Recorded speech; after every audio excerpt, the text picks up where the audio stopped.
Chapter 585. Wei Shiqing wasn't afraid of Zhao Yundi at all. Even if a gun was pointed at him, he still straightened his chest and fiercely shouted, "Zhao Yundi, I know you're very arrogant and arrogant. You're one of the best playboys in the entire imperial capital. But you better think clearly about the consequences of openly attacking the country's important institutions. The Zhao family is very strong, but the entire Zhao family can't be suppressed by the country just because of you. Put down the gun, and leave with your men." Zhao Yundi quickly opened the safety bolt and pulled the trigger. Bang! A gunshot was heard and the bullet was shot out from the black muzzle. The muzzle was aimed at Wei Shiqing's head. Standing at the side, Tan Xiu instantly furrowed his brows. He waved his arm and pinched the bullet with his right index and middle finger, preventing Wei Shiqing from dying. If it was before Tan Xiu didn't like Zhao Yundi's playboy style, then he was now disgusted. Tan Xiu despised Zhao Yundi's action of relying on his family's power to kill people. If Zhao Yundi was very capable and didn't need to rely on his family's protection, then he would have killed him.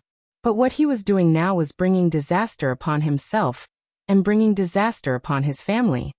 Idiot! A cold curse came out of Tan Xiu's mouth. The bullet that Zhao Yundi expected didn't appear. His eyes fell on the bullet between Tan Xiu's fingers. Disbelief instantly burst out from his eyes. How could anyone in real life be able to catch a bullet between their fingers in a movie? Could it be, am I dreaming? Wei Shiqing was also dumbfounded. He never thought that Zhao Yundi would really dare to shoot. Looking at the bullet between Tan Xiu's fingers, his throat felt dry and his throat squirmed a few times.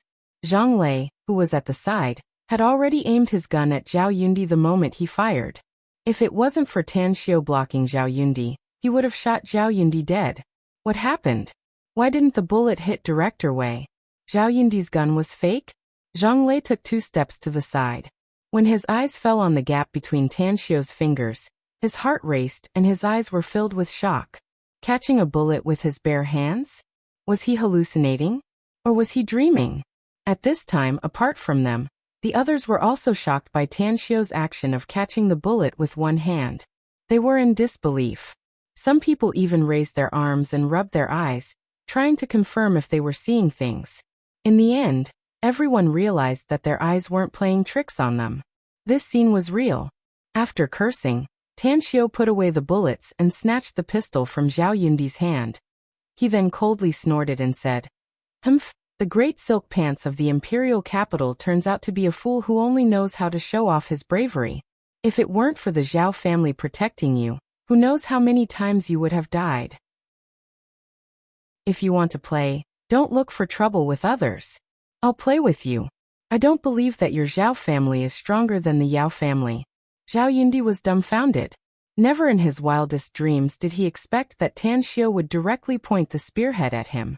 He still hadn't figured out Tan Xiu's identity.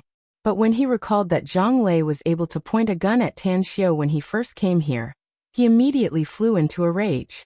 As for the fact that Tan Xiu could call the director of the Virus Research Institute, he thought that Tan Xiu had a good aunt. "Bastard, you motherfucker." "Pa!" Tan Xiu slapped his face.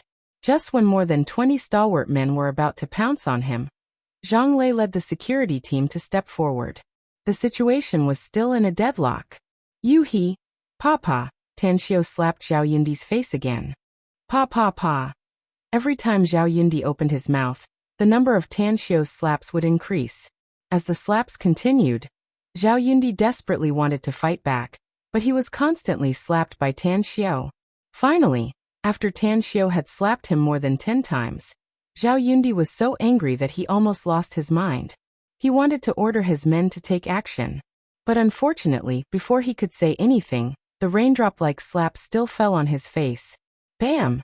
Zhao Yundi slumped on the ground. He was really stunned by Tan Xiu's slaps.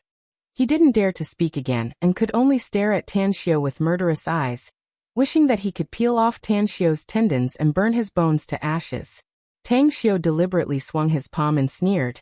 "Actually, I don't want to slap you, but your Zhao family and my Tang family have a good relationship. I can save you this time, but I can't save you a second time.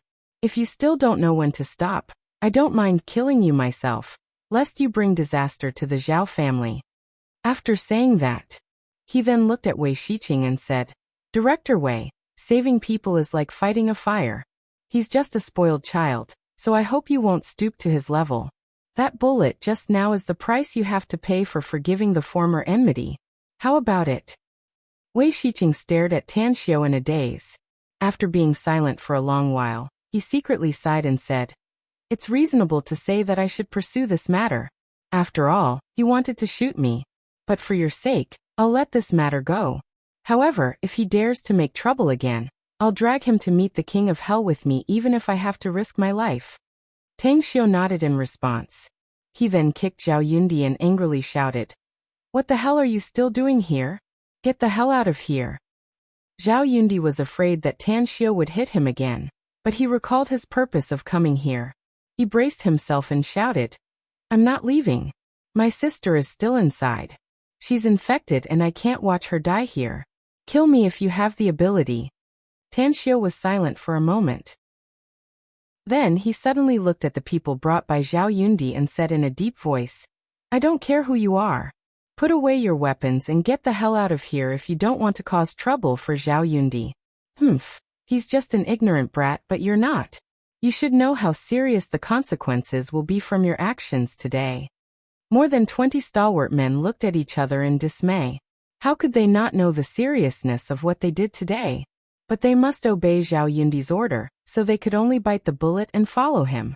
For a moment, they all looked at Zhao Yundi, waiting for his decision. Zhao Yundi's expression was cloudy and uncertain. He hesitated for more than half a minute before getting up from the ground. He then waved his hand and said, All of you go back. Quickly.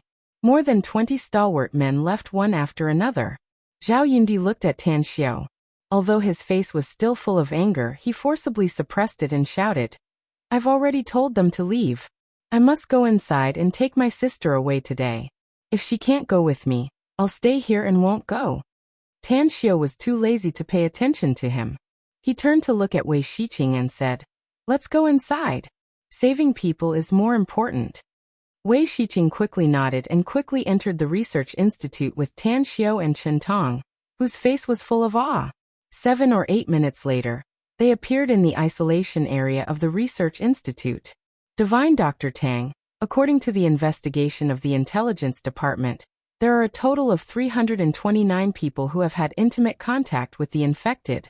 More than 60 of them have shown symptoms of high fever, and it has been confirmed that they are infected. The state has transferred a large number of elite experts from all over the country.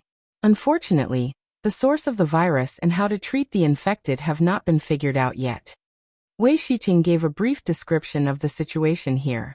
What's the name of your classmate? Tan Xiao looked at Chen Tong and asked. Yu Tingting, answered Chen Tong quickly. Take me to see the girl named Zhao Tingting.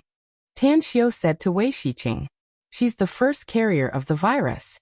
Maybe the key lies in her. I'll go too. Zhao Yundi immediately shouted. What are you going to do? Tan Xiao frowned and coldly snorted. Just wait outside for me. Zhao Yundi shouted. Zhao Tingting is my big sister. I naturally have to go with her. His words made Tan Xiao stare blankly, whereas Chen Tong's face was full of disbelief. He and Zhao Tingting were classmates. Both of them were students of the same university abroad, and they were in love with each other. However, their relationship had yet to be 100% confirmed.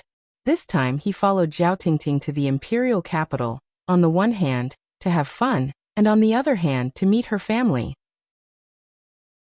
He rarely heard Zhao Tingting mention her family, so he thought that she only grew up in a relatively wealthy family. Never did he expect that she turned out to be a member of the Zhao family in the imperial capital. I don't care who Zhao Tingting is to you, said Tan Xiao indifferently. She's now a carrier of the virus. No one can go inside except me. So, obediently wait outside for me. You, Zhao Yundi looked angry. Tan Xiao waved his hand, scaring Zhao Yundi into shrinking his head and retreating a few steps. 2 minutes later, Tan Xiao passed through several iron doors and followed a staff member in a protective suit into the corridor. Through the transparent glass window, he saw that there were 2 people detained in each room. These people's faces were full of chagrin and despair.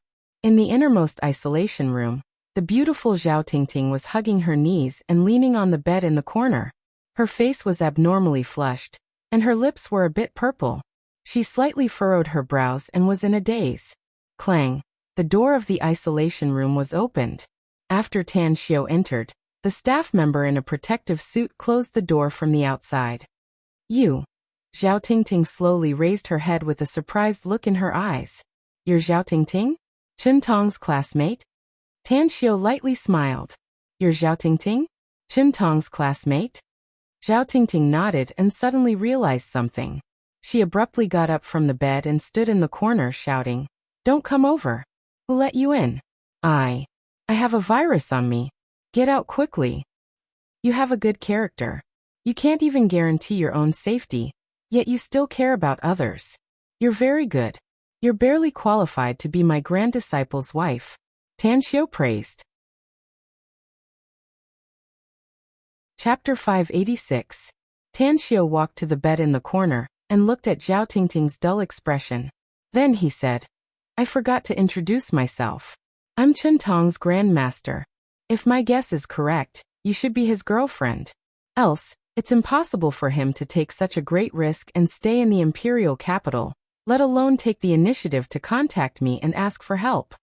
An incredulous look appeared on Zhao Tingting's face as she murmured, I know that Chen Tong has a grandmaster who is his father's master. But do you want to say that I'm very young? Tan Xiao said with a smile. Zhao Tingting nodded without hesitation. In many fields, there is a saying that the one who achieves is the master, said Tan Xiao. I'm quite good in a certain field, so my apprentice is a bit older, so it should be considered as a matter of sorting it out. Zhao Tingting suddenly understood. She curiously looked at Tan Xiao and asked, Then which field are you good in? Martial arts? I'm very good in many fields such as Chinese medicine, Tan Xiao said with a faint smile. Since I can come here, it should show that my identity as a Chinese medicine practitioner is recognized by many people. Well, you don't have to worry about me being infected by you. I wouldn't have come here dressed like this if I didn't have enough confidence. Zhao Tingting hesitated for a moment before she finally got off the bed. However, her current physical condition was very weak, and she almost fell to the ground. Tan Xiao's eyes and hands were quick. After supporting her, he let her sit on the edge of the bed and reached out to check her pulse. Tan Xiao used his spiritual sense to check and found that there was a dark green gas in Zhao Tingting's kidney. This gas was fusing with the nearest blood vessels at a very slow speed and went through the whole body along with the blood, exuding a special smell. Ordinary people couldn't smell this smell, but Tan Xiao had a keen sense of smell and smelled it when he approached her. Furthermore, her pulse was a bit abnormal. It wasn't weak like a patient with a fever, but it was stronger than an ordinary person's pulse, even several times stronger. Can you bear the pain? It's very painful. That kind of pain is hard for ordinary people to bear. Tan Xiao let go of Zhao Tingting and asked. Zhao Tingting hesitated for a moment before saying in a low voice, I've been afraid of pain since I was young, but if the virus in my body can be cured, I can endure any pain. I don't have 100% assurance. Tan Xiao nodded and said, After all, there are toxins in your blood vessels now, but I can guarantee that I can protect your life. Hearing this, Zhao Tingting nodded without hesitation and said, Then do it. As soon as Tan Xiao turned his hand, a silver needle appeared in his hand, and he pierced it into Zhao Tingting's Tanzhong acupoint without hesitation. Immediately, Tan Xiao grabbed Zhao Tingting's wrist with both of his hands. As his thumb pressed on her pulse, 2 streams of chaotic force flowed into her body. A heart-wrenching scream came from Zhao Tingting's mouth. She felt as if there were 2 sharp knives in her arms, constantly stabbing towards her shoulders. The speed was fast, and the pain was intense. If she hadn't prepared herself, she would have fainted from the pain at the beginning. Tan Xiao looked at her deeply and immediately restrained his mind. He concentrated on controlling the 2 streams of chaotic force to break through the thistles and thorns and rushed into Zhao Tingting's kidney in a very short time. Furthermore, he used his chaotic force to wrap the dark green gas in an extremely domineering manner. Come out! As the silver needle was flicked out of Zhao Tingting's Tanzhong acupoint, A pungent fishy smell sprayed out from inside. It took half a minute for the controlled dark green gas to be completely sprayed out. Brace yourself. I'm afraid you won't be able to wake up if you pass out now. Tan Xiu's fingers pressed on Zhao Tingting's head. As the two streams of chaotic force in her body fused into one, it then spread out in all directions. It was as if mercury was spreading out in all directions. In just a few seconds, it had spread all over Zhao Tingting's body. The pain that seemed to come from her soul made Zhao Tingting feel like she was better off dead than alive. She had never tasted such pain in her life. She, who had acute appendicitis before, felt that this pain was at least 10 times worse than the pain she had felt in the past. Her body was trembling, and her face was devoid of blood. As she squeezed out a scream from her throat, the chaotic force seemed to spread out like a net, gathering all the impurities in Zhao Tingting's body, including the green poison that had integrated into her blood. In the end, it formed a grayish-black substance the size of a sesame seed. Smack! Tan Xiu slapped Zhao Tingting's back. She, who had almost fainted from the pain, opened her mouth and spat out the grayish-black substance. A light flashed in Tan Xiu's eyes. As the chaotic force wrapped the dark green gas that had just been sprayed out, it quietly floated in front of him. He couldn't care less about Zhao Tingting, who had collapsed on the bed and sniffed it. Then he used a silver needle to pick out a trace of the grayish-black substance. He gently twisted it in his hand, and finally showed a hint of anger. Poison. It was injected into Zhao Tingting's body by someone. Moreover, this poison was mixed with many substances, and he couldn't distinguish most of them. But one thing he was sure of was that it contained the bile of a highly venomous snake. Rest for a few minutes and then answer some questions for me. Tan Xiu took out 2 porcelain bottles and poured the dark green gas and the grayish-black substance into them. He then closed the lid and put them away, and then looked at Zhao Tingting and said. It was just a little more than a minute, but Zhao Tingting felt like she had suffered countless centuries of pain in hell. She almost couldn't hold it anymore and almost fainted from the pain. Only then did she feel that the fierce pain had mostly disappeared. A few minutes later, as the pain receded like a tide, Zhao Tingting, who seemed to be a lot more relaxed, struggled to sit up with her arms propping herself up. Have you rested enough? Asked Tan Xiu. Zhao Tingting's complexion was still a bit pale, and her spirit was a bit sluggish. But there was a look of disbelief in her eyes as she murmured, It's really unbelievable. I feel that my body seems to be better than when I wasn't sick. My whole body feels relaxed, warm, and very comfortable. It's a blessing in disguise for you, said Tan Xiu with a faint smile. I helped you recuperate your body, while removing the toxins from your body. The process is very painful, but it will be very beneficial to you later. However, your body is still very weak for the time being, so you need to recuperate. The toxins in my body have been removed. Zhao Tingting was pleasantly surprised. Then I'm fine now, am I? That's right. You're fine now. Tan Xiu nodded. But Zhao Tingting's heart thumped and she quickly asked, But what? You must treat a gynecological disease, said Tan Xiu. Ah, Zhao Tingting exclaimed, and a trace of blush appeared on her pale face. She did have a gynecological disease, and it was just found out some time ago. It was a gynecological disease that was difficult for many young girls in their prime to talk about. Yet Tan Xiu was able to see through it, making her feel embarrassed and shy.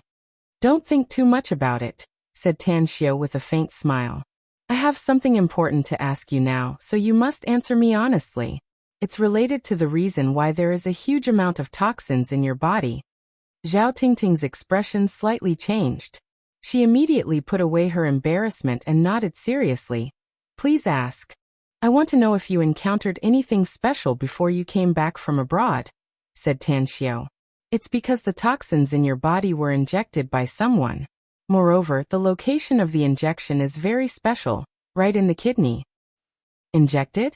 Zhao Tingting stared blankly and suddenly exclaimed. I remember it.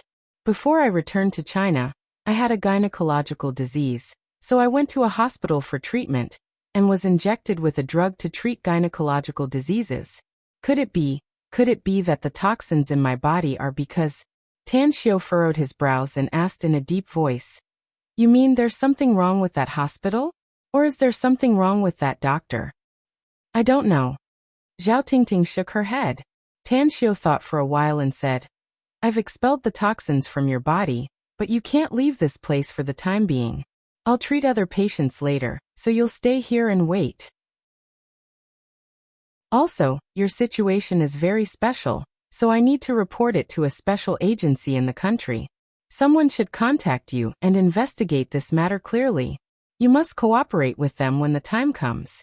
I'll cooperate with them. Zhao Tingting nodded seriously. Tan Xiu replied and came to the door to knock. The door was immediately opened from the outside. At this time, there was not only the staff in protective clothing outside the door, but also Wei Shiqing in protective clothing. How is it, Divine Dr. Tang? Wei Shiqing immediately asked nervously upon seeing Tan Xiu come out. I've expelled the toxins from Zhao Tingting's body. Tan Xiu nodded. It's a very special toxin with strong transmission power. It's mainly transmitted through blood, followed by saliva and breathing. However, you don't need to worry too much.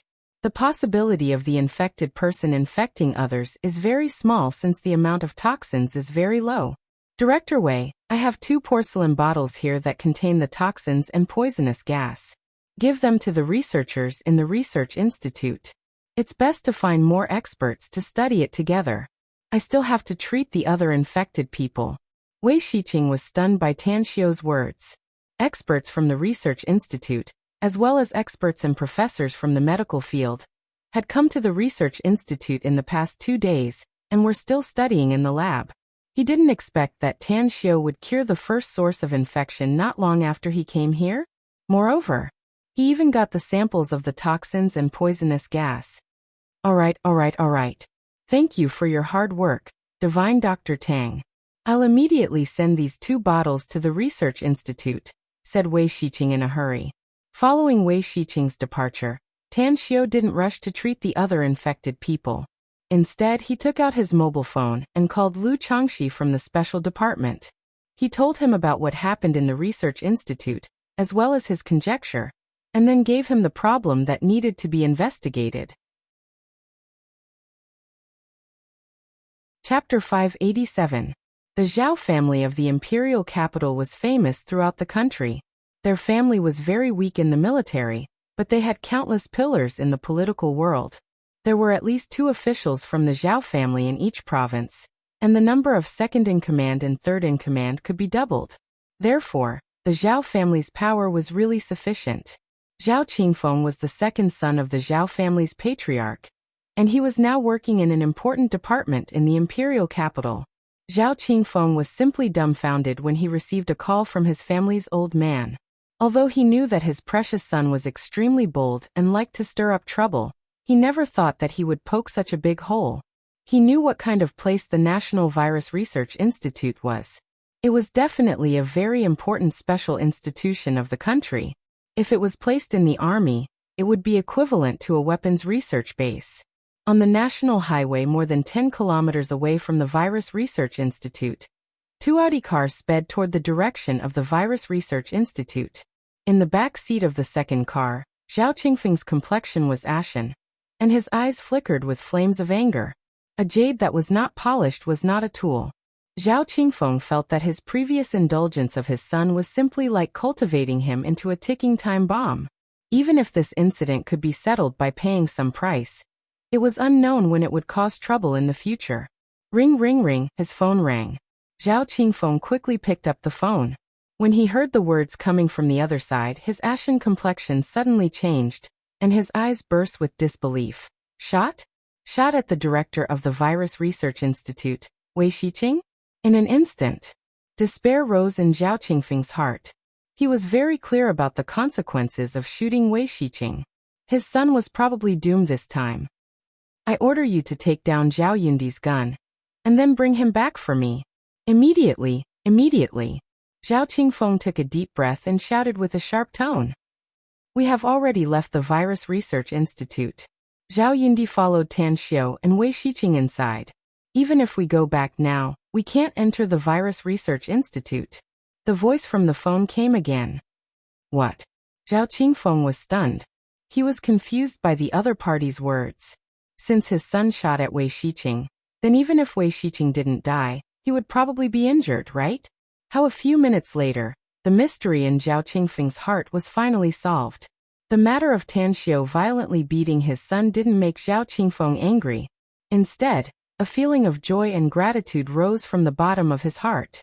Beating people was also saving people. Tan Xiu made his son pay the price of being slapped in order to take the blame for his son's misfortune.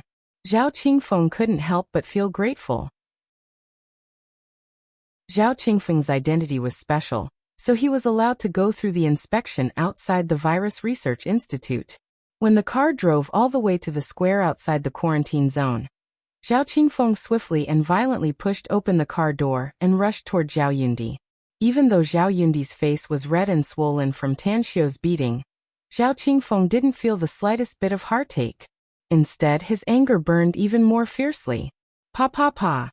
After slapping Zhao Yundi a dozen times in a row, Zhao Qingfeng seemed to have vented his anger and stopped. After pushing Zhao Yundi down, he looked down at him and angrily cursed. Had I known that I would give birth to such a bastard son like you, I would have aborted you when you were still in your mother's womb. The Zhao family's face has been completely lost by you. I wish I could find a piece of cloth to cover my face. Idiot, do you have a pig's brain or a sheep's? Zhao Yundi was beaten silly. Never in his wildest dreams did he expect that after his father arrived, he would madly slap him without saying anything, and then roar and reprimand him afterward. Being slapped by Tan Xiu had already made him angry and wronged. Now that his father came and gave him another round of slaps, it made him so angry that he simply lost his reason. After crawling up from the ground, he roared, "What right do you have to hit me? What qualifications do you have to hit me? Just because you're my dad? Just because you think I'm a disgrace to the Zhao family? Have you ever asked me the reason? Have you ever thought about my original intention? Who the fuck am I doing this for? For my big sister, for your daughter, your biological daughter." Zhao Qingfeng clenched his fists tightly. Even though he felt a bit uncomfortable inside and felt distressed to see his son being beaten like this, he still hardened his heart and shouted at the several guards he brought. "Beat him! Beat him ruthlessly! I don't think he'll realize his mistake if he doesn't teach him a profound lesson. What are you still staring blankly for? Beat him!" The several guards looked at each other in dismay. After hearing Zhao Qingfeng's cold order, they finally gave Zhao Yundi a fat beating with a bit of helplessness. Of course, they were all experts in martial arts. Even though Zhao Yundi's whole body was in pain, they didn't hurt his muscles and bones. "Tell me, have you realized your mistake yet?" Zhao Qingfeng angrily shouted. Zhao Yundi twisted his neck and roared, "No, I didn't do anything wrong." "BM." Zhao Qingfeng kicked Zhao Yundi and shouted again, "Keep beating him. I'll admit it even if you beat him to death.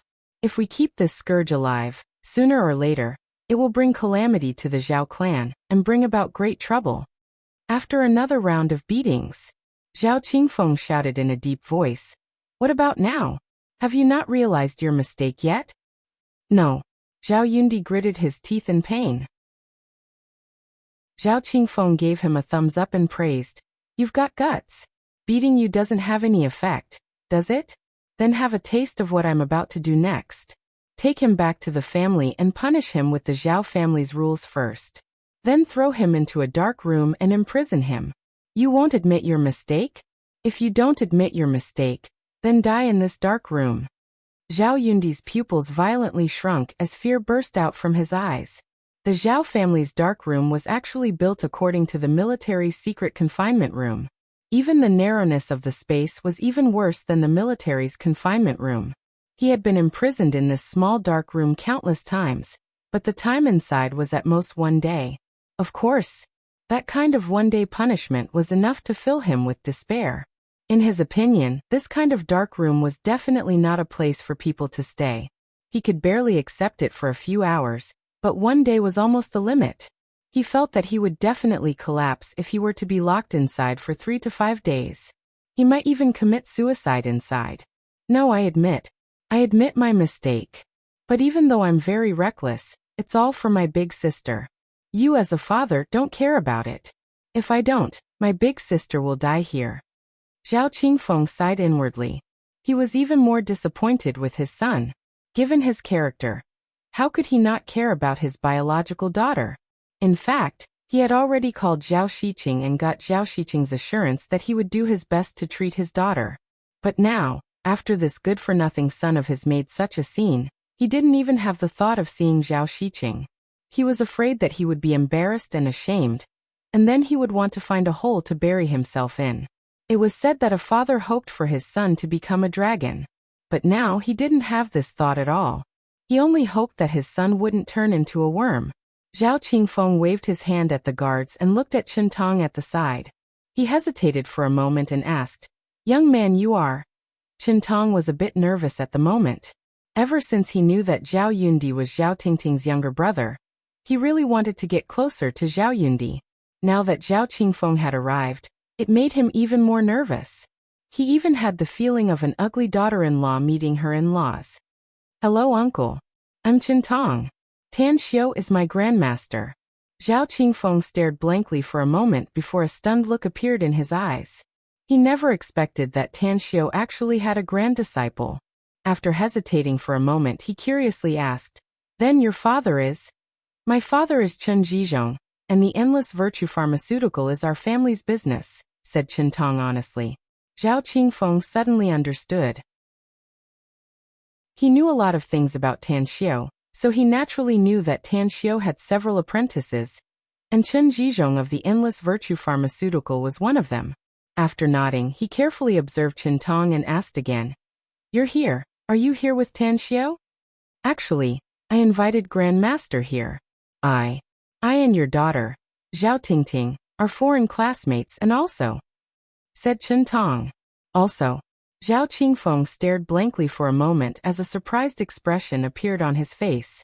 He then asked, "Also what? You and my daughter are dating?" Chen Tong was a bit embarrassed, but he still nodded and said, "Uncle Zhao, I actually like Zhao Tingting very much. We just came back from abroad this time, and we're about to visit you and Auntie. But I didn't expect that we would encounter such a thing." Zhao Qingfeng instantly understood. No wonder his daughter called him before she came back and said that she wanted to give them a surprise. It turned out that she wanted to bring her boyfriend back. He didn't dislike Chen Tong, and was even quite satisfied with him. Although his Zhao family had a big business, the Chen family wasn't bad either. Chen Zhizhong's Endless Virtue Pharmaceutical was the leading pharmaceutical company in the country. Furthermore, this Chen Tong chose to stay by his daughter's side when she was in danger. He even invited his grandmaster, Tan Xiu, to the imperial capital, which showed that he really cared about his daughter. Zhao Qingfeng was silent for a moment. He then patted Chen Tong's shoulder and sighed. "If Tingting can safely get through this tribulation, then let her take you home as a guest." Chen Tong stared blankly for a moment before a pleasantly surprised expression appeared on his face. He was very smart and naturally realized from Zhao Qingfeng's words that his future father-in-law had accepted him. "Thank you, Uncle Zhao. I believe Tingting will be fine." Zhao Qingfeng nodded. He didn't leave but waited outside. Firstly, he needed to figure out the specific situation of his daughter. Secondly, he also needed to apologize to Wei Xiqing. Of course, he also needed to thank Tan Xiu. 2 hours later, accompanied by the staff, Tang Xiu came out from the door of the isolation area. Almost at the same time, Wei Xiqing also rushed over. He apologized and expressed his thanks. Zhao Qingfeng was very responsible, and his attitude was also very sincere. After obtaining Wei Xiqing's forgiveness, he inquired, "Tan Xiu, how's my daughter's situation now?" "Don't worry," Tan Xiu said with a faint smile. "She's fine now. But she still needs to stay here for 2 days for further observation. If there's no unexpected change in her body after 2 days, then she can leave. Today, I'll send you 3 chapters first. She's currently ranked 85th on the monthly votes list. Every time the monthly votes rank moves up, you'll get 1 more chapter. There's no upper limit to the eruption. Brothers and sisters, work hard to smash the votes _. Chapter 588. Zhao Qingfeng stared blankly with a bit of shock in his eyes. It was because his daughter was the first patient of this infectious disease, so he personally visited several medical professors from major hospitals in the imperial capital and recommended them to come here to help. Just a few hours ago, he had also called those medical professors and learned that they were at their wits' end about this infectious disease and didn't have much progress. How could it be cured all of a sudden? Although Wei Shiqing said that he had forgiven Zhao Yundi, he still couldn't completely let it go. Looking at Zhao Qingfeng's shocked expression, he indifferently said, Mr. Tang is hailed as a divine doctor in the country, so he naturally has the ability to cure the disease. Zhao Qingfeng immediately felt deep veneration. He had heard that Tan Xiu's medical skills were superb, and this time, it could be said that he had learned something new. The infectious disease that those medical professors and experts were at their wits' end was unexpectedly easily solved by Tan Xiu. This ability was simply too great. Tan Xiu, I can't thank you enough for your great kindness. If you ever need my help in the future, please don't hesitate to ask. Even Zhao Qingfeng, who rarely made promises, spoke with a serious expression at this moment. Since I have the identity of a doctor, I must do the work of a doctor, Tan Xiu said with a faint smile. What's more, this grand disciple of mine has a deep relationship with Miss Zhao. Since I have this ability, I'll naturally go all out. Zhao Qingfeng looked at his son, who was beaten to the point that he was almost unrecognizable, and felt a bit bitter inside. Tan Xiu was a few years younger than his good-for-nothing son, but not only did he have a very strong career capital, his personal ability was even more formidable. If the two of them were compared, if Tan Xiu was a golden dragon soaring in the clouds and riding the mist, then his son could only be regarded as a loach in a mud pit. The difference is like heaven and earth. Zhao Qingfeng secretly sighed and said, Tan Xiu, I still have other things to deal with, so I won't stay here any longer. Come to my house some other day, and we'll have a few cups of wine. I'll definitely visit Uncle Zhao if I have time. Tan Xiu nodded with a smile. Zhao Qingfeng left with Zhao Yundi, who had a complicated look in his eyes. Although Tang Xiu had beaten Zhao Yundi miserably, Tang Xiu had, after all, saved his sister, and there was no way to change this favor. Wei Shiqing retracted his gaze from the two leaving cars and turned to look at Tan Xiu, speaking with admiration. I've arranged everything, Divine Dr. Tang. Those medical experts and professors want to see you. They sincerely admire what you've done. I won't see them. Tan Xiu shook his head. After all, they should be Western medicine practitioners, but I'm a traditional Chinese medicine practitioner. East and West were two different words, so the meaning was completely different. Director Wei, my aunt is looking for me for something else, so I'll go back first. Wei Shiqing nodded and suddenly said, Divine Dr. Tang, can you let Chen Tong stay here first? Tan Xiu was taken aback and immediately looked at Chen Tong. After thinking for a moment, Chen Tong nodded and said, Grandmaster, since Director Wei is still worried, then I'll stay. But I want to stay with Zhao Tingting. Wei Shiqing looked a bit embarrassed as his thoughts were exposed. Upon hearing Chen Tong's request, he immediately said, No problem. Zhao Tingting has a room to herself. If you stay, I'll arrange the two of you to stay in the same room. Seeing that Chen Tong had made his decision, Tan Xiu didn't say anything more. After driving Chen Tong's car and leaving the Virus Research Institute, he directly drove to the Tang family's ancestral residence. To his surprise, his grandfather, Tang Guosheng, who rarely went out, unexpectedly went out today. Even his grandmother didn't know what he was going to do. Tan Xiu accompanied his grandmother to have a meal in the ancestral residence, and then contacted Tang Wei. After learning that he was talking with his friends outside, Tan Xiu didn't disturb him, and went out to stroll around. He didn't know. What happened today was spreading at an extremely fast speed. Whether it was the elders of those big families or the Silk Pants Circle in the imperial capital, everyone applauded Tan Xiu's actions today. At the Conti Club, the top clubs in the imperial capital were of such a high level that even the children of billionaires would find it extremely difficult to step into the threshold. There were less than 200 members in the club, and each of their words carried a lot of power. In the open-air swimming pool, the hot water was bubbling with white smoke.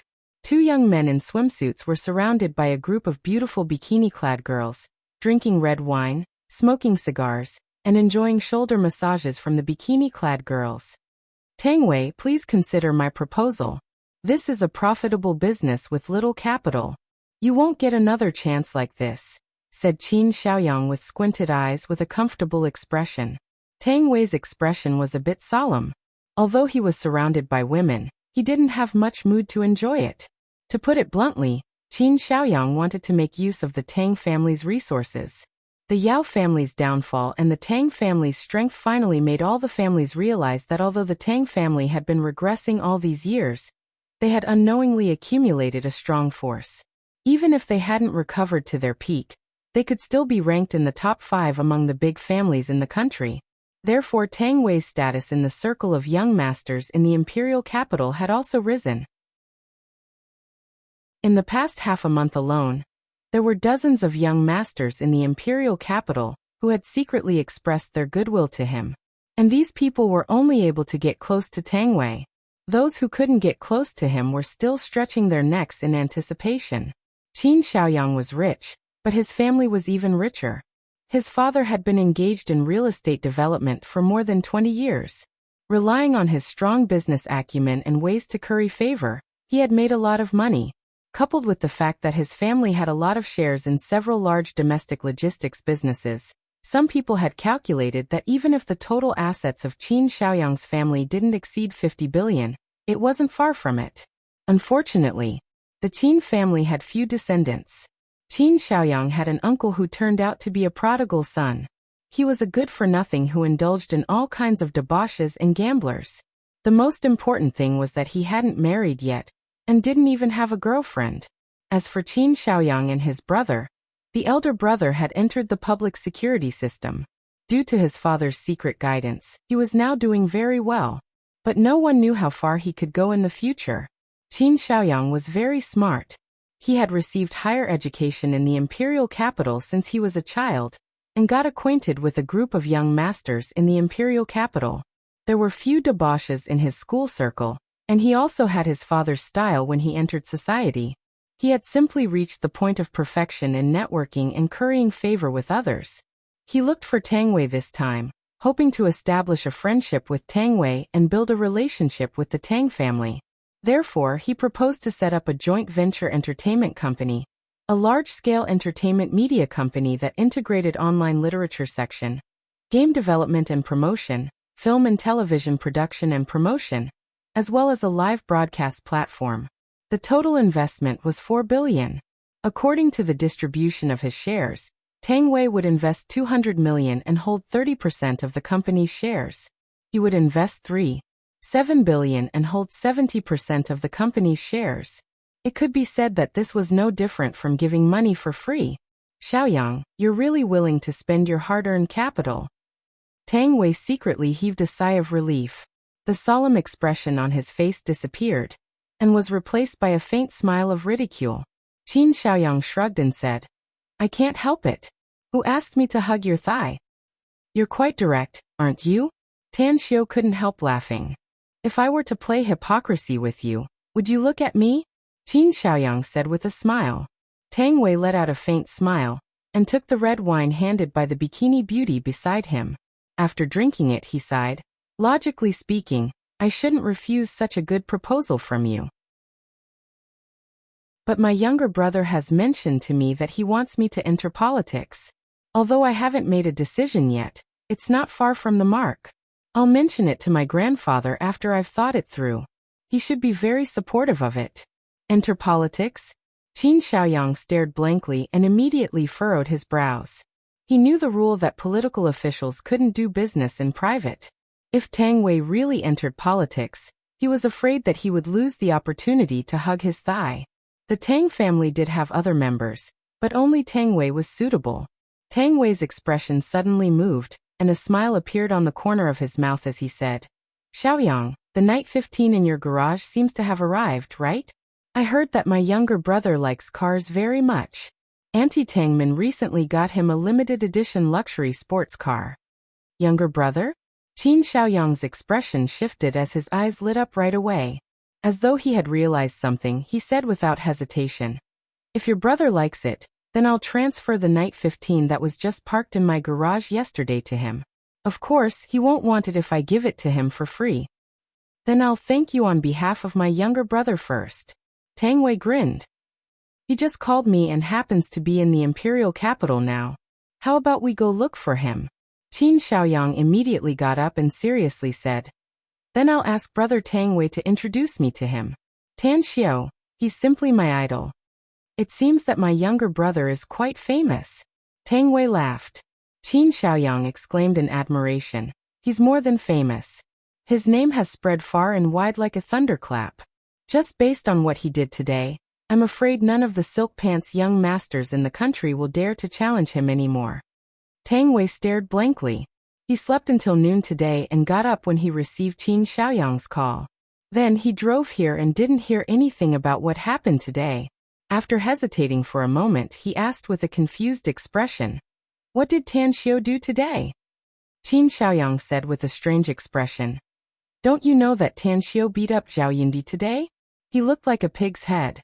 When Zhao Yundi's father arrived later, not only did he not blame Tan Xiao, but he was deeply grateful and kept thanking him. Zhao Qingfeng simply regarded Tan Xiao as his son's savior. Gulping down a mouthful of saliva, Tang Wei forced a smile and said, In the entire country, I'm afraid that only my younger brother dares to beat up that madman Zhao Yundi in broad daylight. He's now ranked 84th on the monthly votes list. Will his ranking continue to move forward? How many chapters can he release today? Chapter 589. Imperial Capital at the front gate. With both hands in his pockets, Tan Xiao was strolling in the crowd. His appearance had been slightly adjusted. Unless it was someone very familiar with him, it was simply impossible to recognize him. Rows upon rows of shops, a dazzling array of goods, and an endless stream of customers made Tan Xiao secretly sigh at the improvement of the people's living standards. After he came here, he saw a lot of strange things. Sometimes he would also take the opportunity to buy a few, all for entertainment purposes. Since his mobile phone was not turned off, he received several calls while strolling. One of them was from Long Zhengyu, asking him when he would return to Star City. The other one was from Mu Weining, asking him about what happened in the Virus Research Institute today. In addition, his aunt, Tang Min, called and asked Tan Xiao to go to her house for dinner in the evening. Ring ring ring, his mobile phone rang. Tan Xiao took out his mobile and found that it was Chu Yi. He immediately picked up the call and said with a smile, I was just wondering what you've been busy with recently. I didn't expect that you would actually call me. What's wrong? It's only 3 p.m., and you want to invite me to your house for dinner? No, it's not that. I heard about what happened in the Virus Research Institute this morning, so I know that you've come to the imperial capital. Where are you now? I'll go look for you. At the front gate, Tan Xiao said with a smile. What are you doing at the front gate? Asked Chu Yi with a confused expression. I was bored. I don't have many friends in the imperial capital. Anyway, I'm idle, so I came out to stroll around alone. Tan Xiao said. Wait, I'll go there now, said Chu Yi quickly. More than half an hour later, Chu Yi appeared in front of Tan Xiao. At this time, he had just hung up the call with Tang Wei. An admiring smile hung on Chu Yi's face. After seeing Tan Xiao, he gave him a thumbs up and praised sincerely. Cousin, you're really awesome. The imperial capital's devil incarnate, Zhao Yundi, was actually beaten into a pig's head by you. This news is now flying everywhere. You've been removed from the list.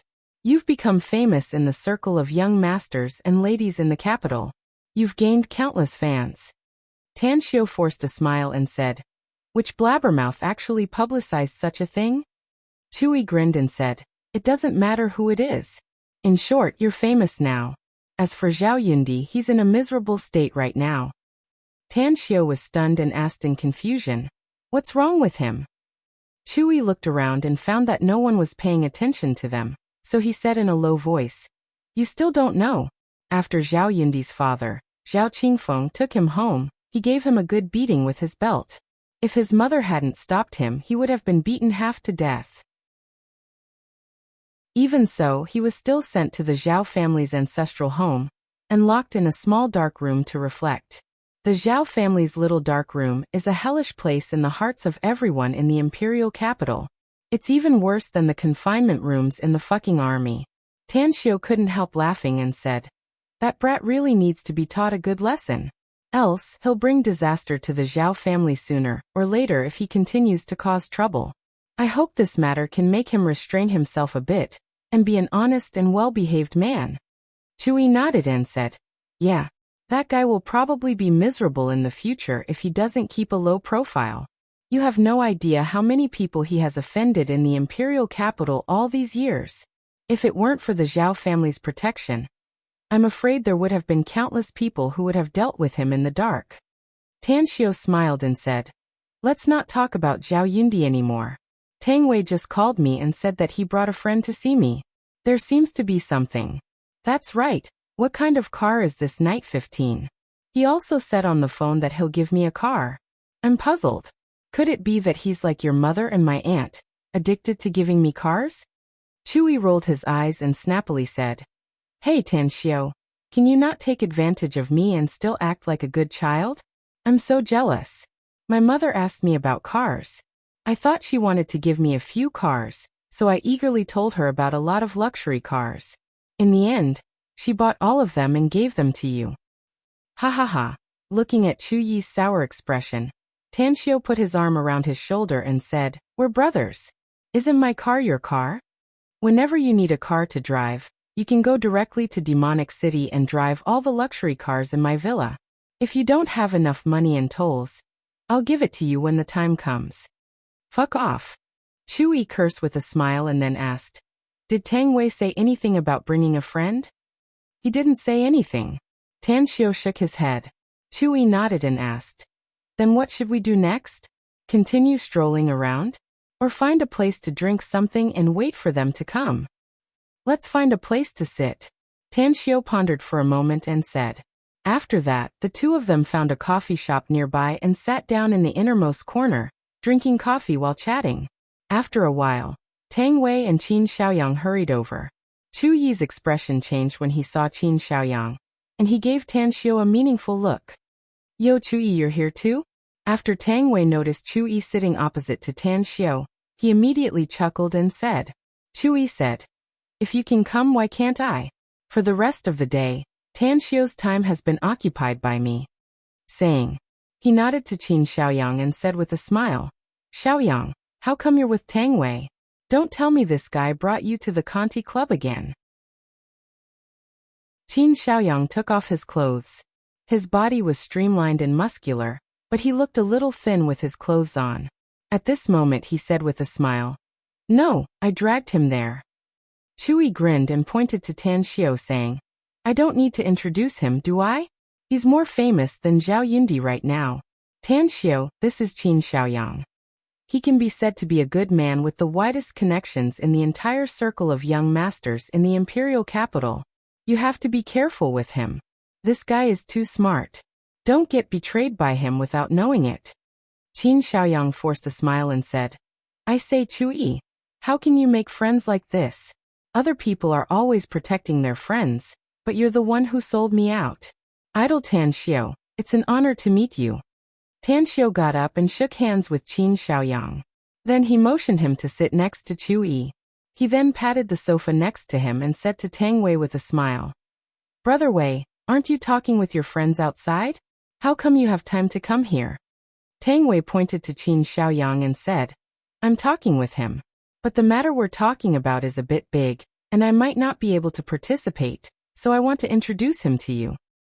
Immediately, Tang Wei told him about Qin Xiaoyang's proposal and finally said, I'm 80% sure that I'll listen to your suggestion and enter politics.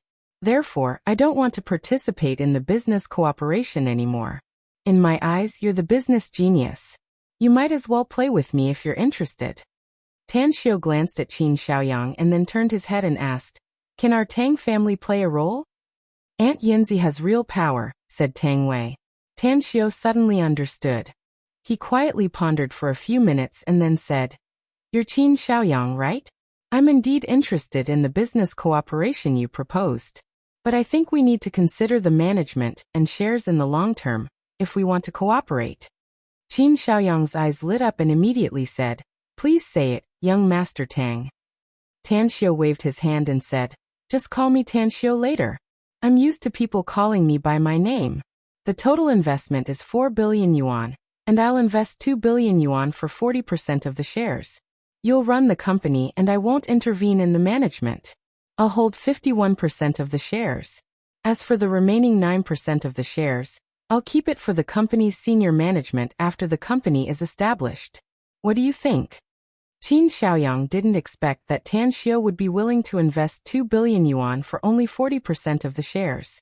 At this moment, he had a good impression of Tan Xiao. At the very least, he thought that Tan Xiao didn't want to take advantage of him by relying on his status as a member of the Tang family. Moreover, Tan Xiao was so bold and courageous. It might be very pleasant to cooperate with such a person in the future. "I have no objection," Qin Xiaoyang happily said.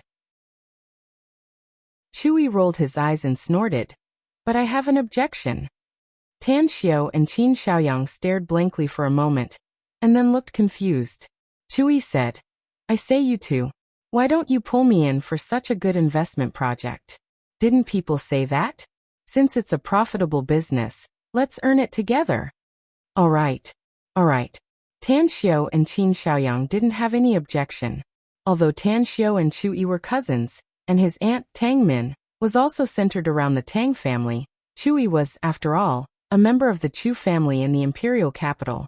Although the Chu family was inferior to the Tang family in the imperial capital, it was also an outstanding mid-level family. Even if it couldn't be ranked in the top 10, it was still within the top 15. Furthermore, Chui had lived in the imperial capital since he was a child, and his social circle was also here. If he also joined, it would be a great help for the future entertainment company.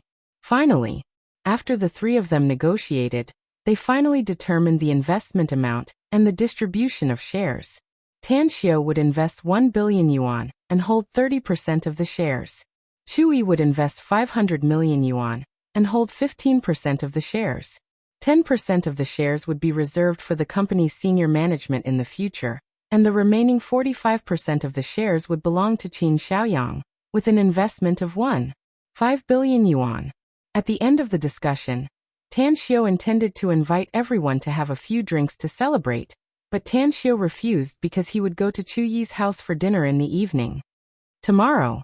Let's get together tomorrow night and discuss some details of the cooperation, and then sign the contract." "No problem. Let's go to the Kanda Club tomorrow," Qin Xiaoyang said with a smile. "Have you ever been to the Kanda Club, Tan Xiao?" "I've never heard of it." Tan Xiao shook his head. "The Kanda Club is a good place for the children of the top families and super-rich families in the country to spend their time." Tang Wei smiled and said, "Let me give you an example. If you don't have a leader with real power and assets of more than 10 billion yuan in your family, you won't be able to step into the threshold. I'm very grateful to Wandering Fish Lover for the reward. Congratulations to Wandering Fish Lover for being promoted as the new leader of this novel. Today's 5th update will be given to you. The rest of the updates will be returned tomorrow. Quiet Night will attend a very important meeting tomorrow, and must spare some time to prepare the speech." Chapter 590. Tan Xiao had always known that social classes existed, but he didn't expect that he would touch the top circle of the young masters of the new generation in the imperial capital so quickly, even though he didn't have any yearning for this circle. Facing the resources and benefits in front of him, he didn't want to push them away. China was a society of human relations, and the more friends he had, the easier it would be for him to walk on the road. If he had the opportunity to accumulate connections, he would be able to make money and strengthen his support in the future. It was already 5 o'clock in the evening when Tang Wei and Qin Xiaoyang left. Tan Xiao and Chu Yi each took a car. As they rushed to Chu Yi's house, Tan Xiao was thinking about what to bring to his aunt. He had been to the imperial capital many times before, but he only saw Tang Min in the Tang family's ancestral residence or strolling outside. This was the first time he went to Tang Min's house. He thought about it again and again. He didn't think about what to bring. With Tang Min's status, perhaps she didn't lack ordinary things. Just as the car was about to enter an upscale residential area, an idea finally emerged in Tan Xiao's mind. Almost without hesitation, he took out 2 empty jade bottles from his interspatial ring and took out the remaining body refining liquid, pouring 10 drops from each jade bottle. After doing all this, Tan Xiao put the jade bottles back into his interspatial ring. Suddenly, his eyes lit up and a bright light flashed in his eyes. Body refining liquid was easy to refine, and the required medicinal herbs were not that precious. If he wanted to make it, he could easily make a few kilograms. If he were to sell it, there should be a lot of people who would buy it. After all, even a drop of body refining liquid would have great benefits for ordinary people. At least it could enhance their physique by more than half. It's possible. After this thought emerged in Tan Xiao's mind, he couldn't bear it any longer. Compared to more than 2 months ago, he was now a poor man. More than 2 months ago, he had more than 70 billion yuan of funds at his peak. But in these 2 months, even if the huge amount of funds was sharply reduced, Tan Xiao handed over 30 billion yuan to Kang Xia for the development of the magnificent Tang Corporation. On the one hand, it was to prepare for the sale of Star City New Town next year. On the other hand, it was necessary to buy land in Shanghai to build the company's building, factories, production equipment, and so on. In addition to the 30 billion he gave to Kang Xia, he also gave 20 billion to Gu Xiaoxue. He was going to plant medicinal herbs on Clam Island and rear fierce beasts on Resting Cemetery Island, which required a lot of investment. He had already designed the plans for the 2 islands and handed them over to Gu Xiaoxue along with 20 billion yuan. Similarly, a portion of the 20 billion yuan needed to be used to nurture talents, including the street children that were constantly being adopted from all over the country. Of course, there were also some smaller investments such as the project with Jin Xingkue and the purchase of medicinal herbs and precious ores. After calculating them all, he only had 24 billion yuan left.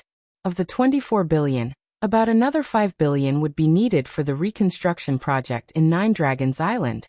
If he wanted to buy a few more helicopters, private airliners, yachts, and cruises, the number would probably increase. Tan Xiao could be considered as someone who knew how to live his life. He would save as much money as he could. But for the reconstruction of Nine Dragons Island, the utilization of Clam Island and Resting Cemetery Island, he didn't even bat an eyelid. After all, the purpose of making money was for resources, and the purpose of obtaining resources was for cultivation. He thought that all the expenses that were beneficial to cultivation were worth it. The environment is good. After parking the car in the underground parking lot, Tan Xiao looked at Chu Yi and said, "This is, after all, the most upscale residential area within the second ring road. So the environment is naturally very good. However, it's still a bit worse than the Southgate town where you live in Star City." Quickly, the duo took the elevator to the 7th floor. For such a small 12-story high-rise building, the 7th floor was in the middle. Due to the distance between the buildings, the lighting was very good. Tang Min came back from the unit early, and even went to the supermarket to buy a lot of ingredients. At this time, she was busy in the kitchen. Chu Zhong'an also received a call from his wife. He learned that Tan Xiao would come to dinner tonight, so he came back early and was helping out in the kitchen. Upon hearing the sound of the door, the husband and wife immediately came out from the inside. "Xiao, this should be your first time meeting your uncle, right?" Tang Min pointed at Chu Zhong'an and smilingly said. Tan Xiao nodded with a smile and honestly called him uncle. Although it was Chu Zhong'an's first time meeting Tan Xiao wasn't a stranger to him. Even when Tan Xiao hadn't returned to the Tang family to acknowledge his ancestral roots, he had already known about Tan Xiao. After all, it was hard for him not to pay attention to his son's big investment in Star City. "Tan Xiao, uncle has heard of your name for a long time. I didn't expect that I would only see you today. You look very spirited, just like your father's style in those days." Chu Zhong'an praised. "Uncle, you're overpraising me," replied Tan Xiao modestly. After the modest reply, Tan Xiao casually put it into his pocket and quietly took out 2 small jade bottles from his interspatial ring. He handed them over to Chu Zhong'an and said, "This is the first time I come to visit you, so this is a small gift for you and Auntie. I hope you can become younger and more beautiful." Chu Zhong'an stared blankly for a moment, whereas Tang Min smilingly said, "You silly boy. Why did you bring gifts to your auntie's house? I'll get angry later if you treat auntie and uncle as strangers again. Tan Xiao smiled and stuffed the 2 jade bottles into Tang Min's hands. Tang Min looked at the 2 jade bottles and curiously asked, "What's inside, Xiao?" "It's some body-tempering liquid I refined," said Tan Xiao. "There are 10 drops in each jade bottle." Tang Min was surprised and asked, "Body-tempering liquid? What's that?" The body-tempering liquid is a spirit medicine used by low-level cultivators to enhance their physique, explained Tan Xiao. Ordinary people can't withstand the efficacy of the body-tempering liquid. If it's used according to the method used by cultivators, it will be fatal. Therefore, I only put 10 drops in each jade bottle. When you take a bath, just put 1 drop into the bathtub at a time, and the interval between each use must be at least 3 days. This kind of body-tempering liquid can even restore the physique of a 70 or 80-year-old man to the state of a 50 or 60-year-old man. Additionally, this body-tempering liquid is also very good for the skin. Auntie, you should be able to find that your skin is much better than it is now after using it a few times. Tang Min's eyes lit up with a pleasantly surprised expression. She already knew that her nephew was a cultivator with a very strong strength. Even the famous Immortal was not his opponent. The spirit medicine refined by him would definitely have a very strong effect. At the side, Chu Zhong'an's eyes also lit up, and he was even a bit excited inwardly. His father, the head of the Chu family, was now in his early 80s, and his physical fitness was getting worse year by year. Although he usually took good care of his father, and the nursing work was in place, he couldn't withstand the erosion of time, and was now old and clumsy. If this body-tempering liquid really had such a good effect. Chu Zhong'an rubbed his hands and looked at Tan Xiao with fiery eyes. He was ready to give it a try. If the effect was really as good as Tan Xiao said, he would find a way to get more from Tan Xiao. The Chu family was very low-key nowadays. Why? It was because his father was weak and sick, and had reached the end of his life. If he could make his father's body suddenly become strong and healthy, even if his physical fitness could be compared to 10 years ago, then his Chu family could continue to develop rapidly for the next 10 years. Tan Xiao, is the body-tempering liquid very difficult to concoct? Chu Zhong'an suddenly asked. Tang Xiao hesitated for a moment and then said, "It's hard to say that it's difficult, but it's not difficult either. It's just that I need some special medicinal herbs to concoct the body-refining liquid. I was lucky enough to get some." Chu Zhong'an looked a bit regretful as he sighed. "That's really a pity. If it's easy to concoct, this thing will definitely be an excellent treasure. It can make money, gain power, and expand one's social network. It's a super cheat." Tan Xiao had already realized Chu Zhong'an's thoughts, so he kept it a bit to himself. However, he also thought that Chu Zhong'an was right. If this thing was used well, it would definitely be a super cheat that could bring him great benefits. If I give some to Grandpa? The idea sprouted in Tan Xiao's mind, and he immediately made up his mind. Tang Min didn't think as much as Chu Zhong'an did. The good thing given to her by her nephew made her happy and decided to use it tonight. Immediately after, she went back to the kitchen to continue cooking, while Chu Zhong'an stayed in the living room and chatted with Tan Xiao. Due to the body-tempering liquid, Chu Zhong'an also became more amiable to Tan Xiao. His good attitude during the meal made Chu Yi jealous. After a happy and harmonious dinner, Tan Xiao stayed and chatted for nearly an hour before he got up and left. Tang Min originally wanted to let Tan Xiao stay here. After all, the house had an area of more than 200 square meters, and there were several empty rooms. But Tan Xiao refused.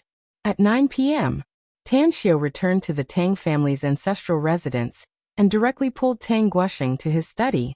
After sitting on the sofa in the study, Tan Xiao directly took out the body-tempering liquid and handed it to Tang Guosheng, saying, "Grandpa, this is the body-tempering liquid, 100 drops in total. I originally wanted to sell it, but after thinking about it, I think it's better to give it to you." "What's the effect of this body-tempering liquid?" asked Tang Guosheng with a strange expression.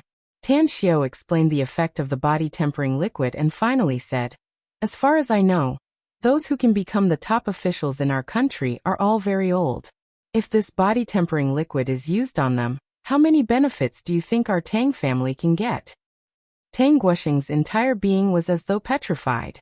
He was tongue-tied for a long while before he suddenly stood up from the sofa. His robust body shivered as he spoke with a trembling voice. Xiao, are you sure that the effect of this body-refining potion is as good as you said? Tan Xiao also got up and said, Grandpa, it's better for you to try it yourself. Thanks to 52 Kaikai and Wild Net for their generous rewards and support. Congratulations to the two of you for becoming the newest Union Master, who has returned from the Immortal world. I'm looking for monthly votes on the last day of this month. Chapter 591. Tang Guosheng accepted Tan Xiao's suggestion, and even impatiently went to the bathroom to turn on the water, and then dropped a drop of body-refining potion into the warm water. It was as if countless ants were crawling in his body. It was not painful, but it was very itchy. What made Tang Guosheng somewhat confused was that the originally clear hot water gradually became muddy as his body soaked in it. Even after more than 10 minutes, when the itchy feeling was almost unbearable, he found that the hot water had become even more turbid, as if a large amount of dirt had been poured into it. It's too smelly. Tang Guosheng wanted to climb out of the bath, but thinking of his grandson's exhortation that he must soak for more than half an hour, he could only endure and bear it. It's too hot. Tang Guosheng's face was dripping with sweat. When he inadvertently raised his hand to wipe the sweat on his face, he suddenly found that his hand was unexpectedly stained with a lot of grayish-black dirt. What's going on? Tang Guosheng was dumbfounded. He rubbed his face hard and found that his hand was stained with more grayish-black dirt. Even the stench was more intense. When it was almost half an hour, Tang Guosheng finally could not bear the feeling of soreness and numbness in his body, and jumped out of the bath. His movements were very agile, just like a strong young man in his prime. His bare feet steadily stepped on the ground outside the bath. Moreover, the first thing he did after coming out of the bath was to look in the mirror. My face. Tang Guosheng looked at himself in the mirror, and was stunned because he found that there was a large amount of grayish-black viscous substance on his face. Although he had scratched off a lot of it, there was still a lot left. Suddenly, he realized why the hot water in the bath had become turbid. It should be because of something on his body. Tan Xiao, with a cigarette in the corner of his mouth, was comfortably sitting on the recliner in the courtyard. Beside him was a fragrant tea with smoke curling up from it. It was personally brewed by his grandmother, Qin Changyue. Xiao, your grandfather is really strange today.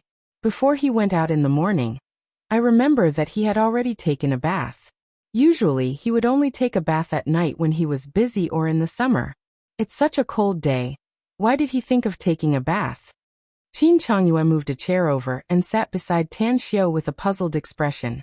Tang Xiao let out a faint smile and said, Well, Grandpa is very particular about hygiene, Grandma. I think you should also take a hot bath later. When you turn 100 years old, I'll prepare for your 100th birthday celebration. You're such a sweet talker. A smile blossomed on Qin Changyue's aged face. She intimately pulled Tan Xiao's hand, unwilling to let go. Grandson, Grandma wants to ask you something? Tan Xiao nodded and said with a smile, Go ahead. A trace of curiosity was revealed on Qin Changyue's face as she asked, Grandson, you're not young anymore.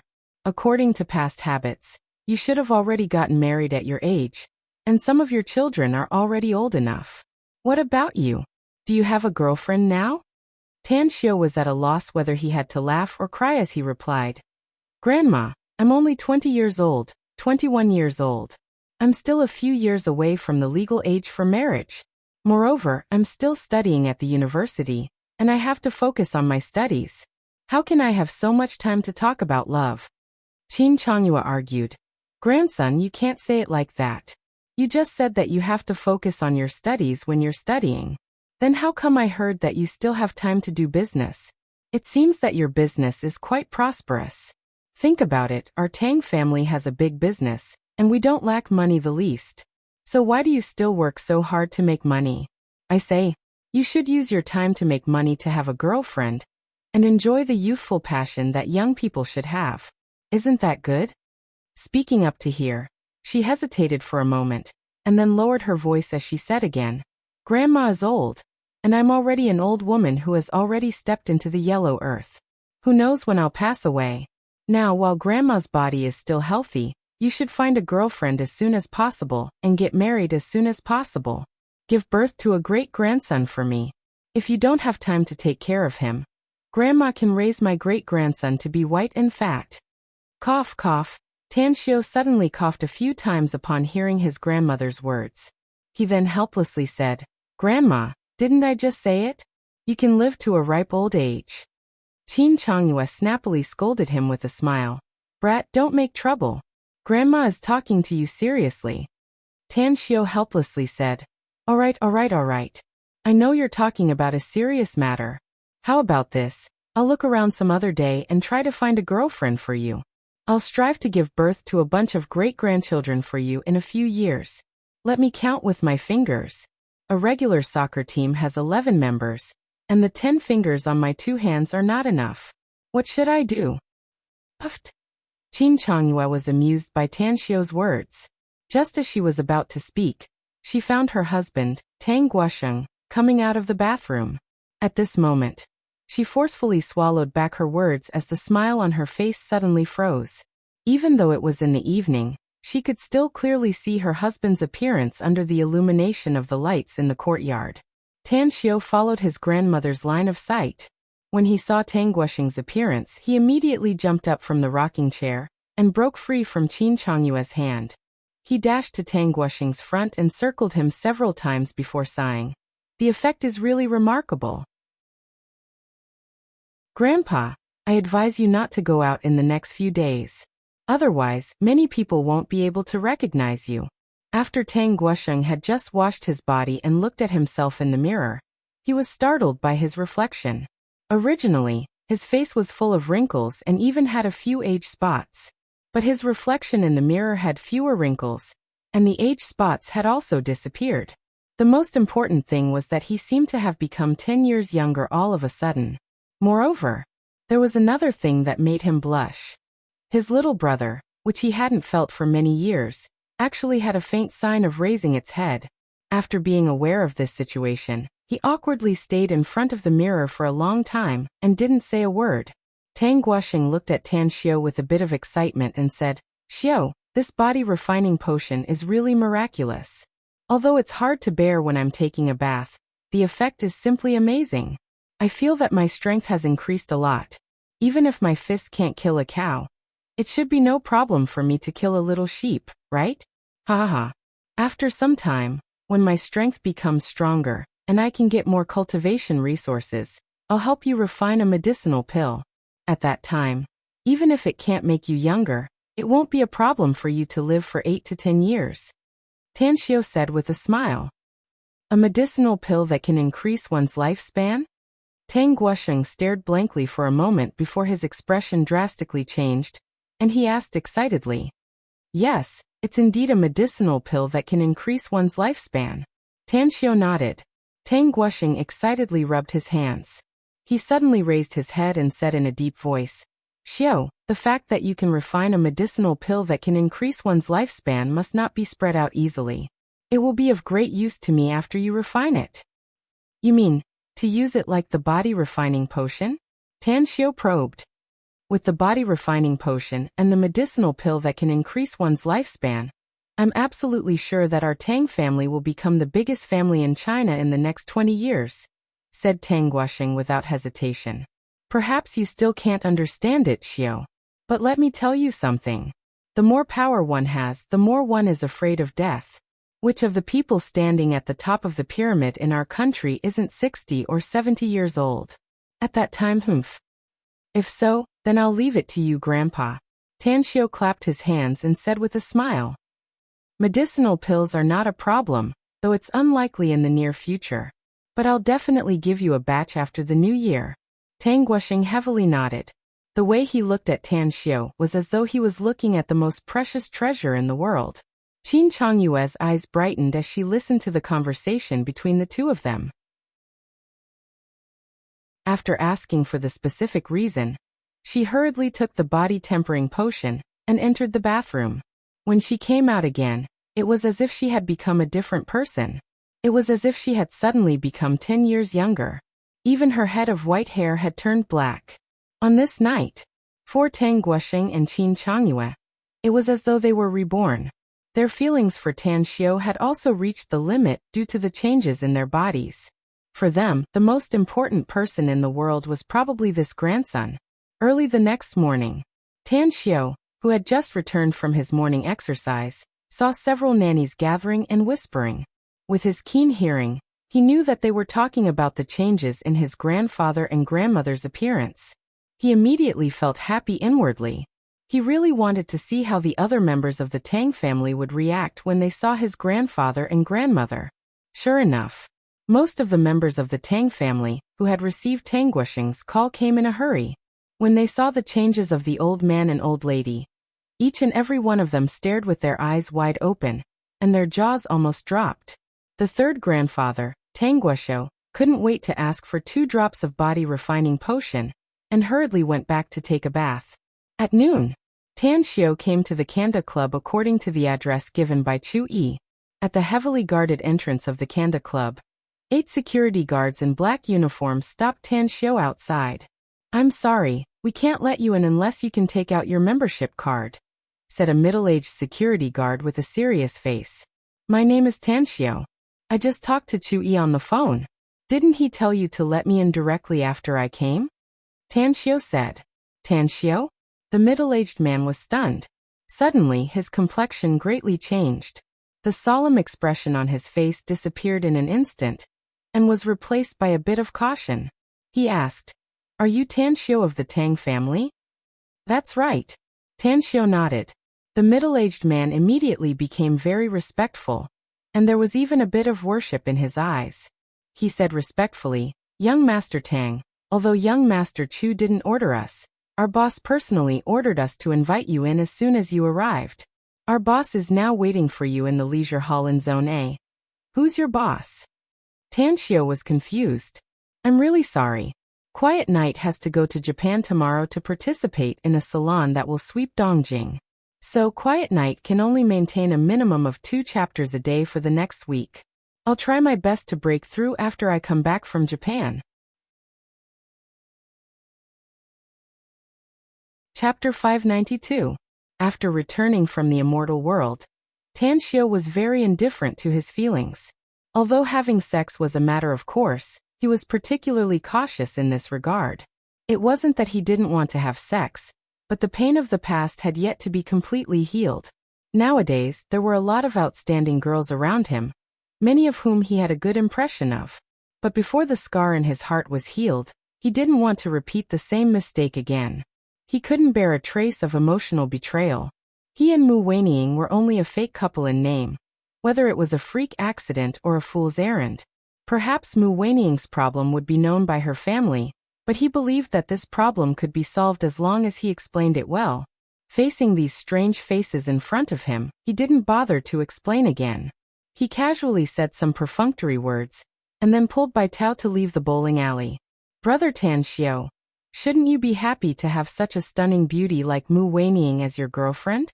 Why do I find that you're depressed?" Bai Tao finally noticed Tan Xiu's strange expression, and asked in a low voice while walking, "It's nothing." Tan Xiu shook his head and said, "I just didn't expect that big sis Tanging would take Mu Weining to see my grandmother. Anyways, let's not talk about this anymore. You seem to be very interested in that fierce female coach of the swimming pool. Your eyes were shining when Qin Xiaoyang talked about it." Bai Tao stared blankly for a moment before an awkward expression appeared on his face. He forced a smile and said, "I'm afraid that everyone in the imperial capital knows that I'm interested in Guotian Tian. It's a pity that King Xiang is interested in her, but the goddess is heartless. Guotian Tian's eyes are on top of her head. She doesn't like me at all." "You chased her?" asked Tan Xiu with a smile. "Not only did I chase her, but I also used all kinds of martial arts. Yet I couldn't even win the smile of that beauty." Bai Tao nodded. "It can't be right?" Tan Xiu was surprised. "You're already very good. Does she already have someone in her heart?" "Absolutely not," said Bai Tao seriously. "I've investigated Guo Tiantian's social circle and family background. She doesn't associate with other men at all. Other than a few close friends, she usually squats in her mastiff's yard and doesn't step out of the door. Tan Xiao asked curiously, "Don't tell me she likes women?" Bai Tao rolled his eyes and said snappily, "It's even more impossible for her to like women. I've already bribed her best friends, so I can prove that her sexual orientation is normal." Tan Xiao smiled and said, "Since you've figured it out, don't be discouraged. If he couldn't catch up once, he couldn't catch up twice. If he couldn't catch up twice, he couldn't catch up 10 times. 1 year was not enough to catch up with him in 2 years, and 2 years was not enough to catch up with him in 10 years. You have to believe in this saying. As long as you work hard enough, you can grind a pestle into a needle." Bai Tao's eyes lit up as he nodded and exclaimed in admiration, "Brother Tan Xiao, your ability to pick up chicks is absolutely unprecedented, and will never be surpassed in the future. I believe in you. Strong your sister." Tan Xiao cursed in his heart. Suddenly, Bai Tao curiously asked, "I want to know something. Since Mu Weining has become your girlfriend, what about Ouyang Lulu? She loves you to the point that she's hovering between life and death. She almost emptied her family's assets from Jingmen Island just to run to Shanghai to be closer to you. You won't abandon her, will you?"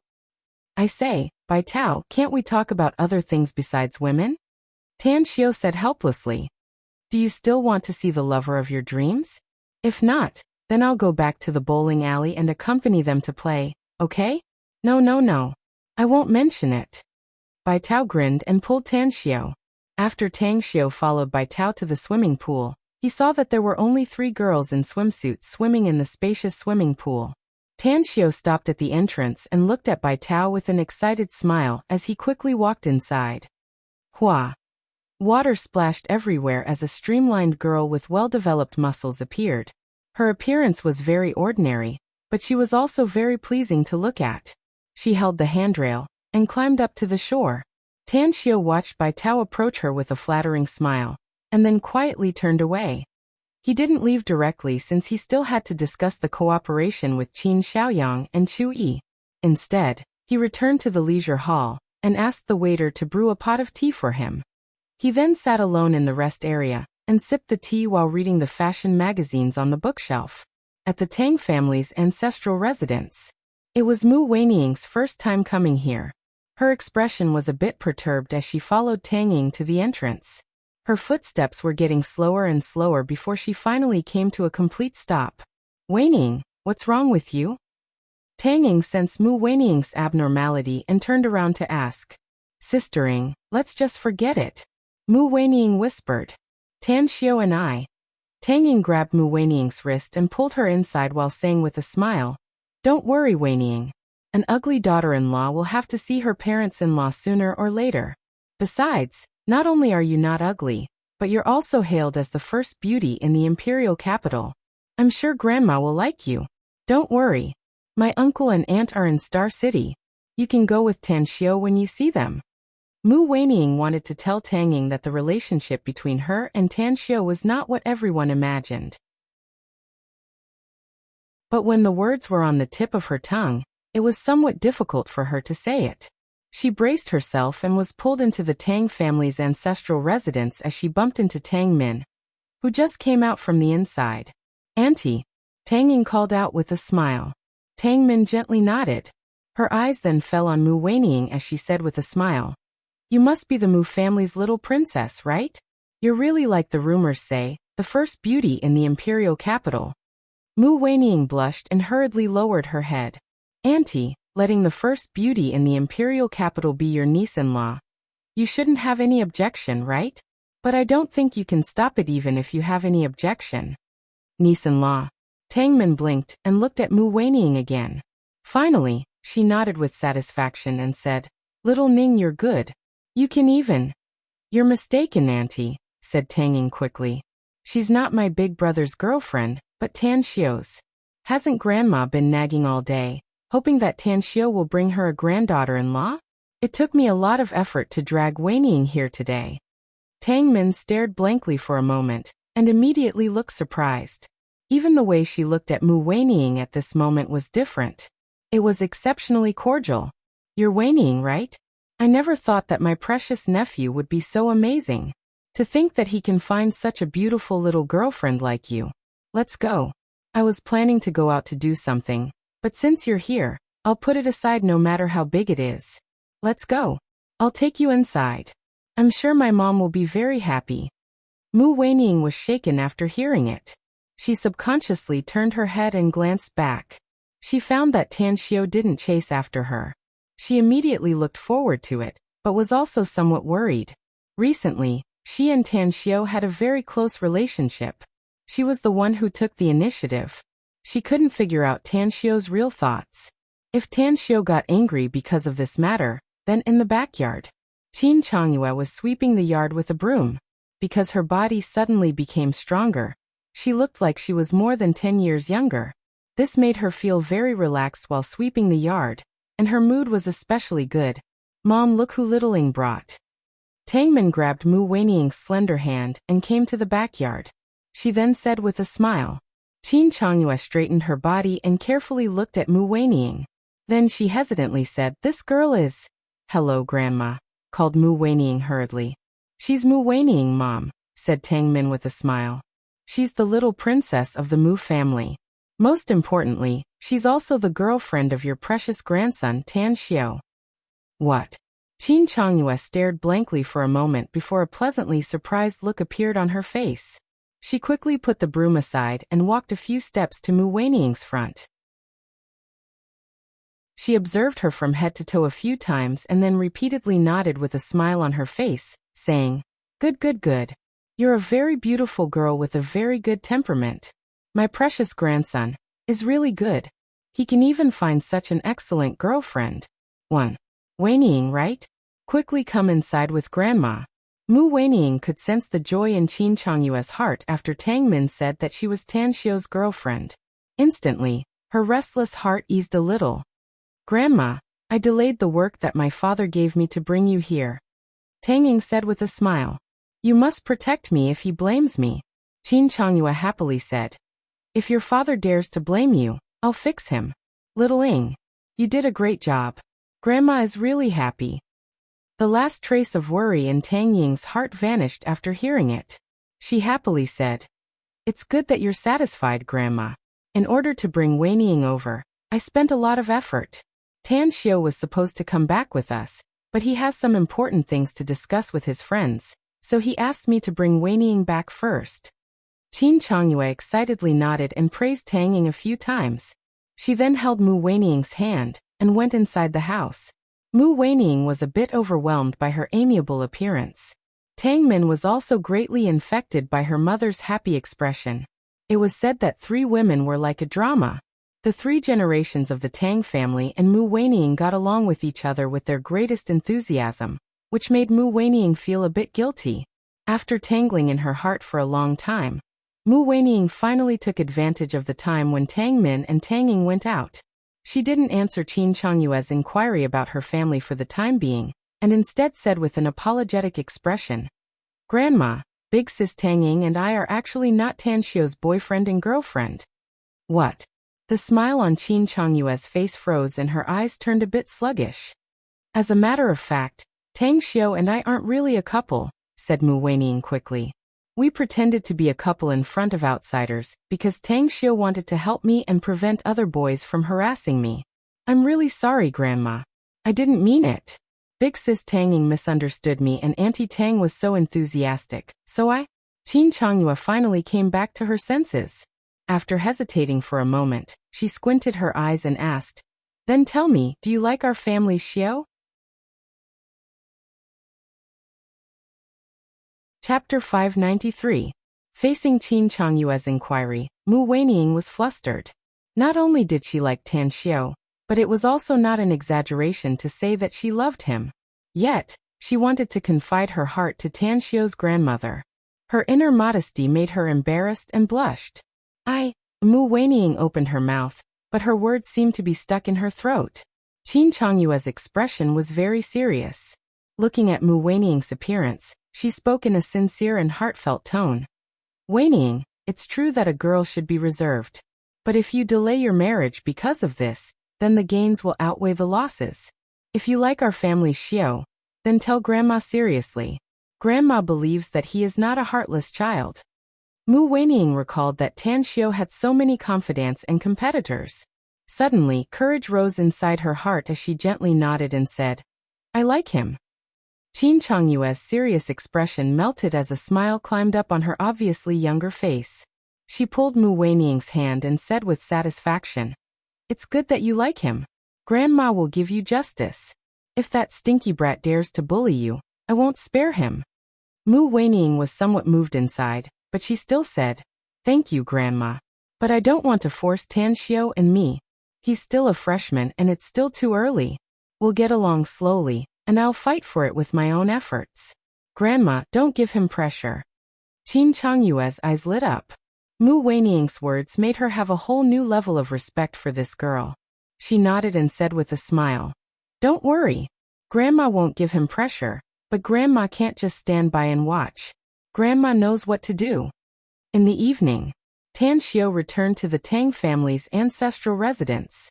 What he didn't expect was that almost all of his family's members in the imperial capital were present. Even his first uncle, Tang Yunpeng, who happened to return to the imperial capital for a meeting, wore a smile as he sat on the sofa in the hall. You guys are. Tan Xiao looked at Mu Weining, who had hurriedly stood up from the sofa in a panic, and then looked at the dozens of smiling relatives.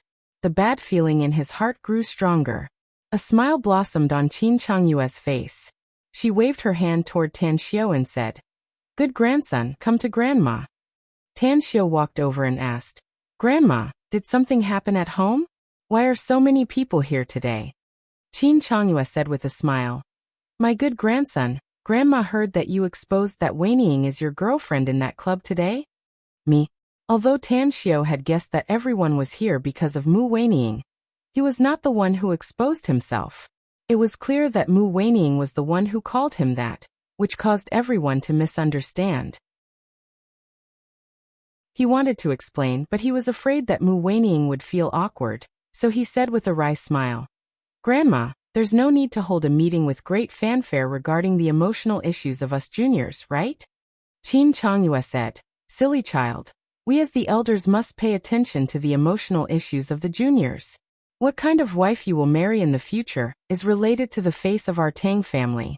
Weining is a very good child, very outstanding. Grandma likes her, and everyone is also satisfied with her. I'll go to hell. Tan Xiao cursed inwardly. Qin Changyue said, Xiao, Grandma wouldn't have called everyone here if your relationship had not been exposed. But your relationship has been known by others. I believe it won't take long for the entire circle in the imperial capital to know that Weining is your girlfriend. Even if you don't think for yourself, you have to think for Weining, right? She's a girl's innocence, and it's in your hands. Tan Xiao forced a smile and said, Grandma, isn't what you said too exaggerated? How is this related to her innocence? Qin Changyue said with all seriousness, You can't say it like that, Xiao. Members of our family pay more attention to emotional issues. The Mu family's little princess is your girlfriend. She will be labeled as a member of our Tang family after this news is spread out. Everyone will regard her as a member of our Tang family later. Tell me, if she doesn't marry you in the future, who will be willing to marry her? Is it possible that you have a new lover, and let everyone think that Weining has been abandoned by you? How will she have the face to meet people at that time? Tan Xiao was dumbfounded. He had never thought about this issue before. But after hearing Qin Changyue's words, he suddenly realized that what his grandma said was right. But he and Mu Weining were, after all, a fake couple. If they were to be forced to be together, even if nothing happened to him, Mu Weining wouldn't be willing. Tang Guosheng happily stood up. He waved his hand and said, How can there be such an irresponsible man among the descendants of our Tang family? Since Xiao and Weining are a couple, they will definitely not be separated in the future. Besides, the children and grandchildren have their own blessings. Let them slowly develop first. If they feel that the time is ripe, this old man will personally go to the Mu family to propose marriage and hold a wedding for them. Alright, dinner should be ready. Let's eat first. Propose marriage? Hold a wedding? Cold sweat flowed out of Tan Xiao's body. He looked at Mu Weiniang's blushing face and bowing her head without saying anything. He felt very embarrassed inside if he didn't care about Mu Weiniang's face. He really wanted to loudly tell everyone that they were a fake couple. Dinner. The meal was very sumptuous, but Tan Xiu didn't have any taste. On the contrary, Mu Weiniang, who had become a distinguished guest of the family, ate a lot under everyone's care and care. Even Tang Ying, who was also at the dinner table, felt sour inside. She raised her head from time to time and rolled her eyes at Tan Xiu. "It's none of my business. It's all your fault." Tan Xiu occasionally glared back and suppressed his temper to finish dinner. Seeing that his grandmother still wanted to chat with Mu Weiniang, he hurriedly excused that Mu Weiniang still had something to do tonight, and hurriedly left the Tang family's ancestral residence with her. Phew! The moment they stepped out of the ancestral residence, Tan Xiu heaved a heavy sigh of relief. "I'm sorry." Mu Weiniang lowered her head and said softly with a complicated expression. Tan Xiu looked at her and secretly sighed inwardly. He simply couldn't bring himself to blame Mu Weiniang. Moreover, it was not Mu Weiniang's fault today. It was all Tang Ying's fault. "Forget it. It's fine." Tan Xiu waved his hand. After getting on the car, he drove and said, "It's late now. I'll send you back." "All right." Mu Weiniang gently nodded.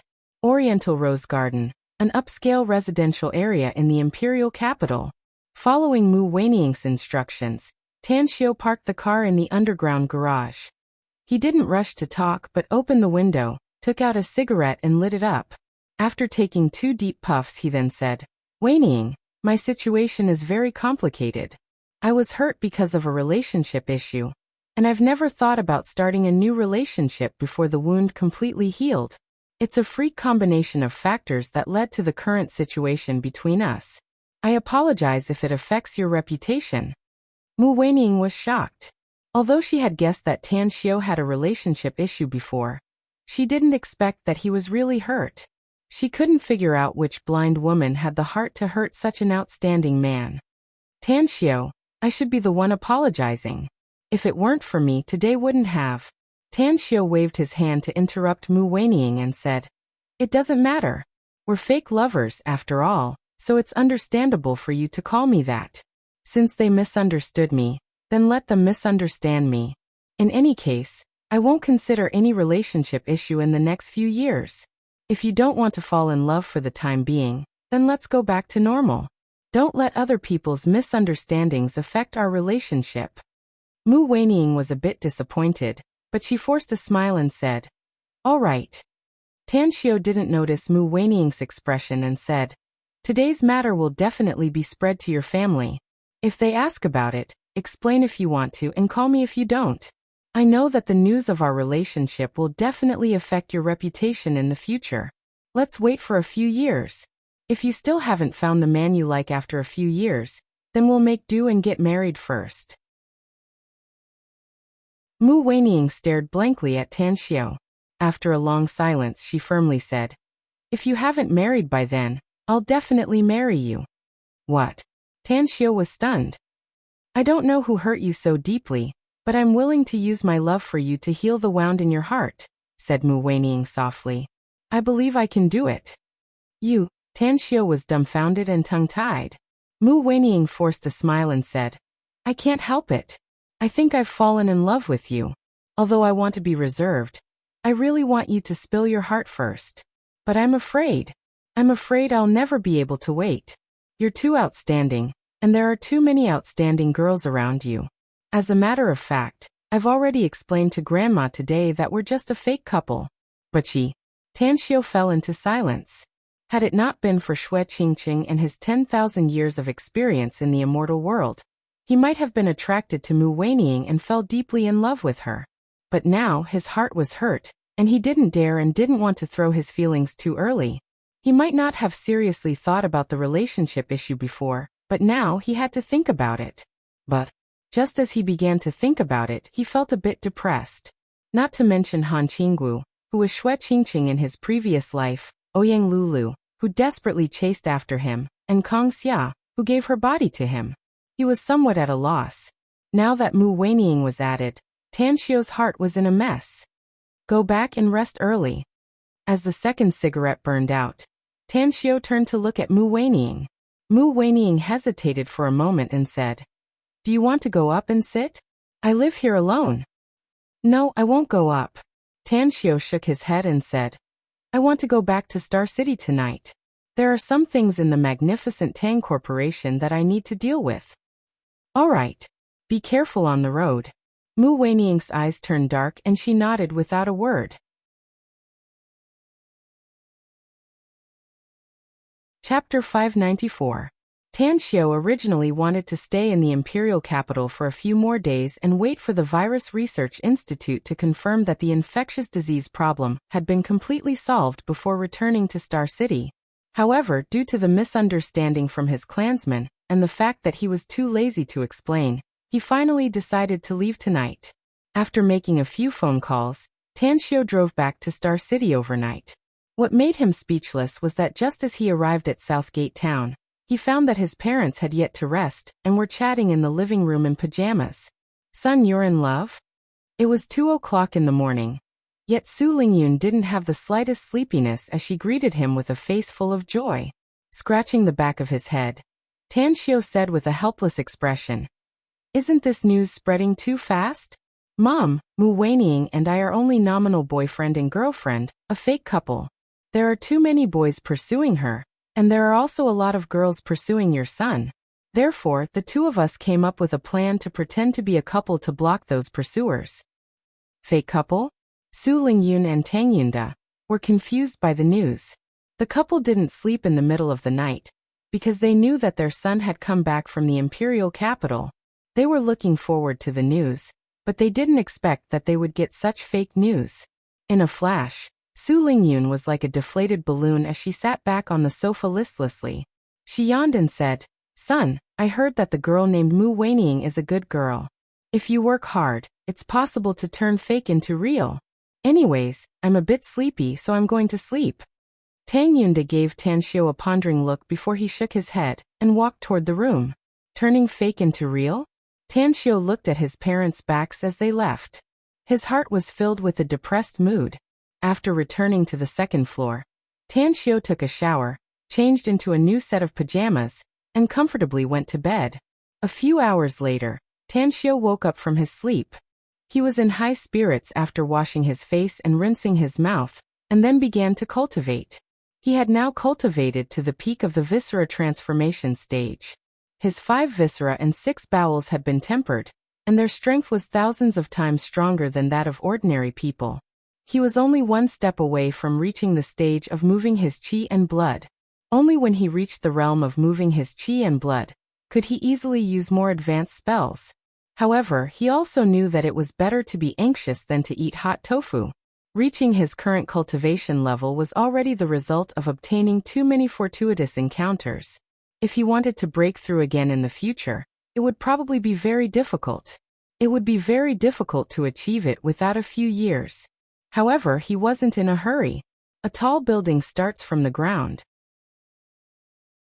Star's tyrannical body of Star's first stage, Qi cultivation, to the last stage, 9 controlled Dan steps, was only the foundation of the heavenly art of cosmic genesis. Only by laying a solid foundation would he be able to cultivate more steadily in the future. It had only been half a year since he had returned from the immortal world, and he had already improved by leaps and bounds.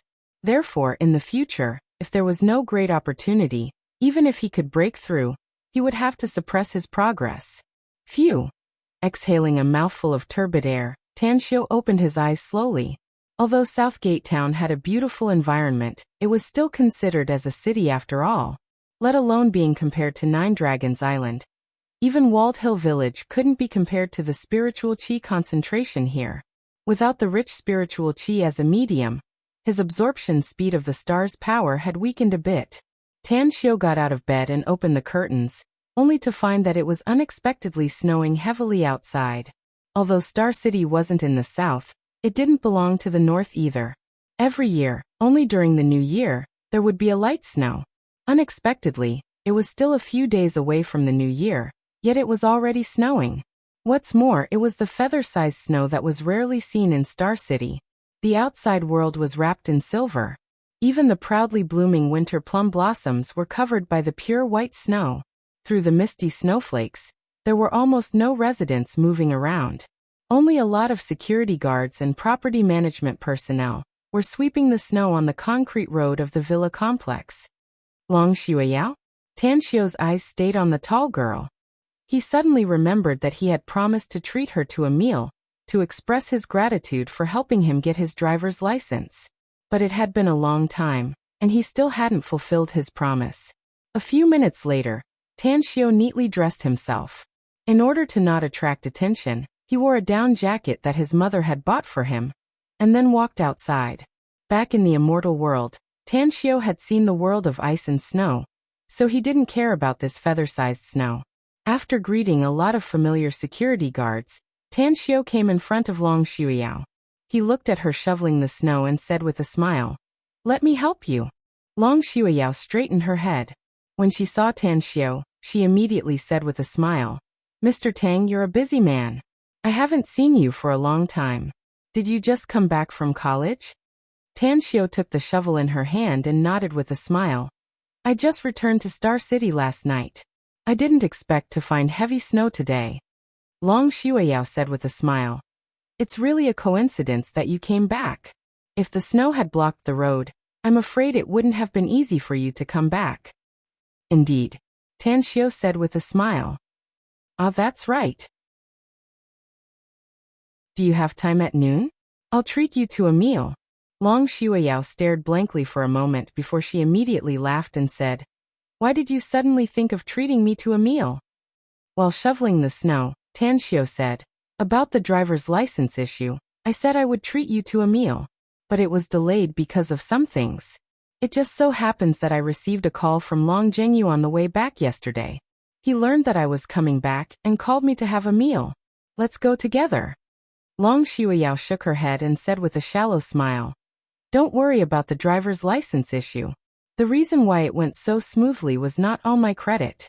I won't join in the fun since you men are having a party. I have other things to do at noon, so I'm afraid I can't get away." Tan Xiu nodded and said, "Since you have something to do, then I'll invite you another day." Long Shuiyao gently nodded. Suddenly, she seemed to recall something and said, "Don't you men always have an appointment at night when you drink and eat? If I remember correctly, Long Jingyu played mahjong with his friends all night last night, so it would be very difficult for him to get up at noon, right?" "How do you know he played mahjong all night?" Tan Xiu was surprised. "Have you forgotten what our relationship is?" Long Shuiyao said with a smile. "We had dinner together last night, and he said it at that time." Tan Xiu suddenly understood. Long Jingyu and Long Shuiyao were cousins, so there was nothing special about having a meal together as a family. After thinking about it, he said, "Then I'll go see him at night." Long Shuiyao slightly smiled and said, "If that's the case, then how about going with me to a place at noon?" "Where to?" Tan Xiu was confused. "You'll know after you come with me," said Long Shuiyao mysteriously. "Let's get to work first. We'll leave after we're almost done with our work." Tan Xiu revealed a smile. He didn't care about Long Shuiyao's behavior of keeping him guessing. In any case, he just came back today and didn't have many things to do. Going with her was better than being nagged at home by his parents about the matter of boyfriend and girlfriend.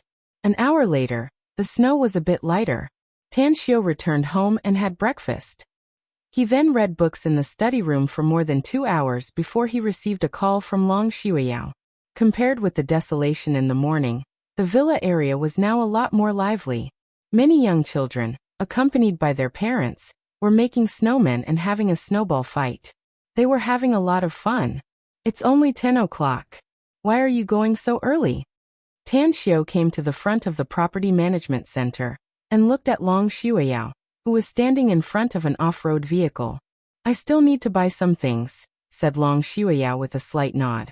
"It'll be noon by the time I'm done." "What are you going to buy?" asked Tan Xiu. "Are you going to pay for everything I buy today?" asked Long Shuiyao with a smile. Tan Xiu couldn't help laughing and said, "If I can pay for a meal with something, then it's no problem. It's a deal." Long Shuiyao smiled a bit proudly. Immediately after, the duo drove to the nearby shopping mall. What made Tan Xiao surprised was that Long Shuiyao had obviously contacted the mall staff in advance and bought 20 to 30 down jackets, as well as a lot of shoes and socks.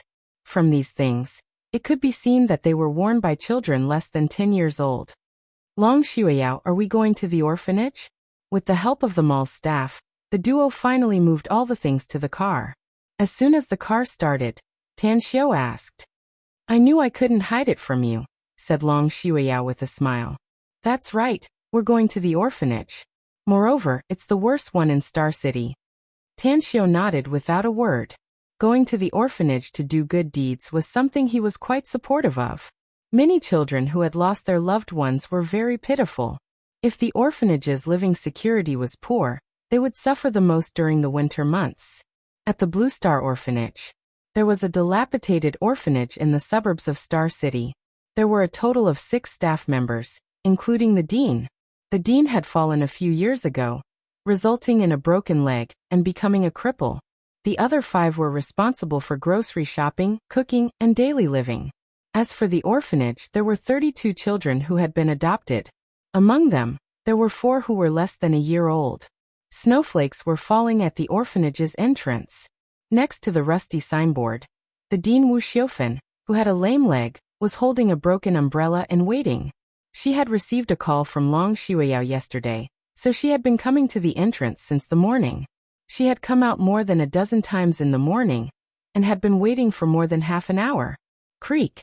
The off-road vehicle stopped at the orphanage's entrance. After Long Shuiyao and Tan Xiao got off the car, Long Shuiyao took the lead to walk to Wu Xiufen. She looked at Wu Xiufen, whose lips were a bit purple due to the cold, and said with concern, Dean Wu, why did you come out? It's such a cold day and it's snowing. It's all right. I'm wearing thick clothes. Wu Xiufen said with a smile. She was wearing thick clothes and looked a bit plump, but the cotton wadding on the shoulder of her cotton jacket was exposed. It was obvious that the needle and thread had exploded, and there were several patches on other places. As for her feet, she was actually wearing a pair of single shoes. Standing at the side, Tan Xiao secretly sighed inside. On the way here, he had heard Long Shuiyao talk about the situation of the Blue Star Orphanage. Naturally, he knew that this orphanage was funded by a few kind-hearted people, and the government's help was simply negligible.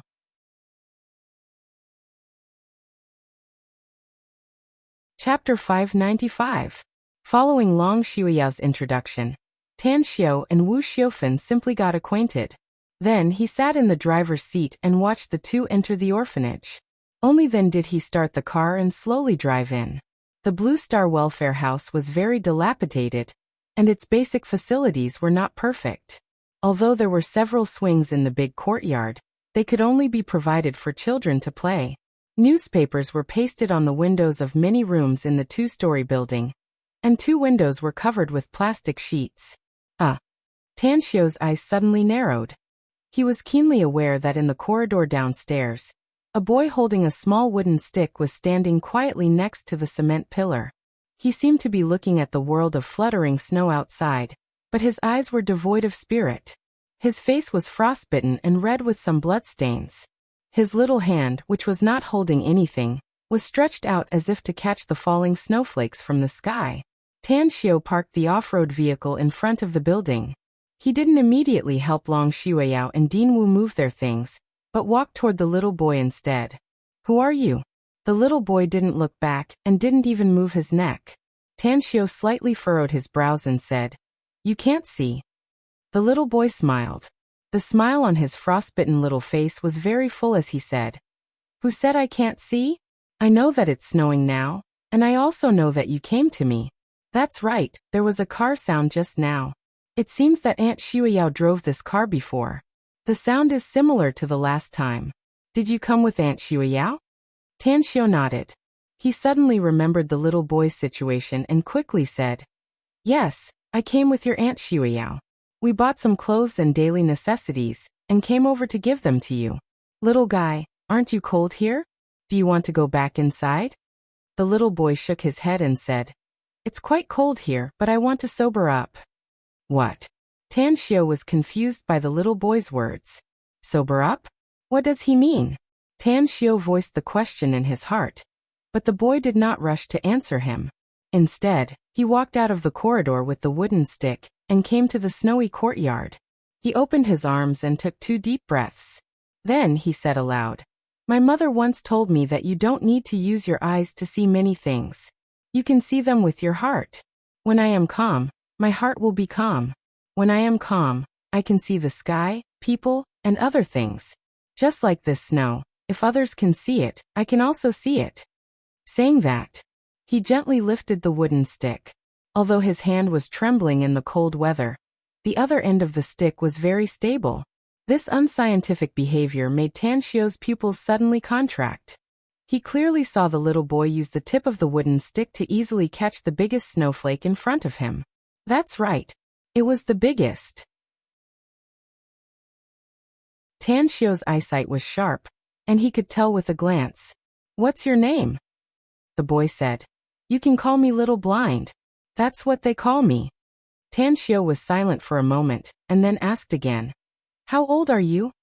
The little boy thought about it and said, "I should be 15 years old, right?" "That's right. I was blinded when I was 8 years old. After living in this orphanage for 7 years, I'm 15 years old now."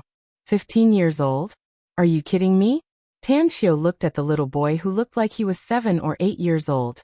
It was hard to imagine that he was already 15 years old. In an instant, Tan Xiu appeared in front of the little boy. When the little boy's ears twitched, he reached out and grabbed his wrist. Blood in the veins? Qi in the bones. Tan Xiu looked at the little boy in front of him in disbelief, and his heart beat faster. He had seen countless races and encountered countless kinds of special physiques, but he had never encountered a situation like this boy's. However, he had seen records in ancient books. The blood in the veins will not die, and the qi in the bones will not die. It was rare to meet in billions of years, and it was an ice body. A boy with an ice body? According to the records that Tan Xiu saw, the ice body only appeared on girls. Now it actually appeared on a boy's body. This strange situation left him at a loss. "Uncle, are you on fire?" Little Blind suddenly asked. Tan Xiu's lips squirmed a few times before he asked, "Why do you ask?" Little Blind said, "Your body is very warm, just like when I was near the fire. It's very comfortable. It feels like the sound of the blood flowing in my veins is louder than usual." Tan Xiu was shocked. "You can hear the sound of your blood flowing in your veins?" Little Blind said with a smile. "Yes. Not only could I hear the blood rushing through my veins, but I could also hear the grinding of my bones. By the way, what I can hear the most is the sound of my heart beating. It's like a drum. Sometimes, it's so loud that I can't sleep well." Suddenly, he seemed to recall something and the smile on his face receded like a tide. His expression turned a bit sad as he shook his head and said, "Uncle, you shouldn't believe me, because they don't believe me. Even the Dean and Grandma Wu don't believe me." Tan Xiu looked at Little Blind with a complicated expression. Countless thoughts were churning inside his mind. After a long while, Long Shuyao's shout came from the distant corridor. He looked at Little Blind and said, If I'm willing to adopt you and take you away from here, would you like to go with me?" "Why do you want to adopt me?" Little Blind asked back. "It's not because you're pitiful. It's because I think you're very good," Tan Xiu said. "I can train you into a very powerful person in the future." Little Blind shook his head and smilingly said, "I won't refuse you. It's because I'll be a burden for Grandma Wu and the other aunties and uncles if I stay here for another day. However, I've never thought about becoming a big shot in the future. I want to see more things and have the ability to help Grandma Wu." "I just checked your eyes," said Tan Xiu. "I can't cure it with Chinese medicine, and I'm afraid it's also difficult to use Western medicine. But if you really come with me, I guarantee that you'll be able to see things in the future. Not with your eyes, but with your heart. Do you know? I'm actually the same as you. I can see a lot of things even if I close my eyes." "Really?" Little Blind was surprised. "It's true." Tan Xiu nodded. "My current ability is limited. I can only see a range of 300 to 400 meters if I close my eyes. I can't see anything further than that. However, I believe that I'll be able to see further once I become stronger. Perhaps one day, with just a single thought, you'll be able to see the scene thousands of miles away. Are you talking about the heavenly eye, uncle? Asked Little Blind curiously. You know about the heavenly eye? Tan Xiu was confused. Grandma Wu once told me that monks can open their heavenly eye, said Little Blind with a smile. That's right. I've seen Erlang Shun in the Journey to the West on TV.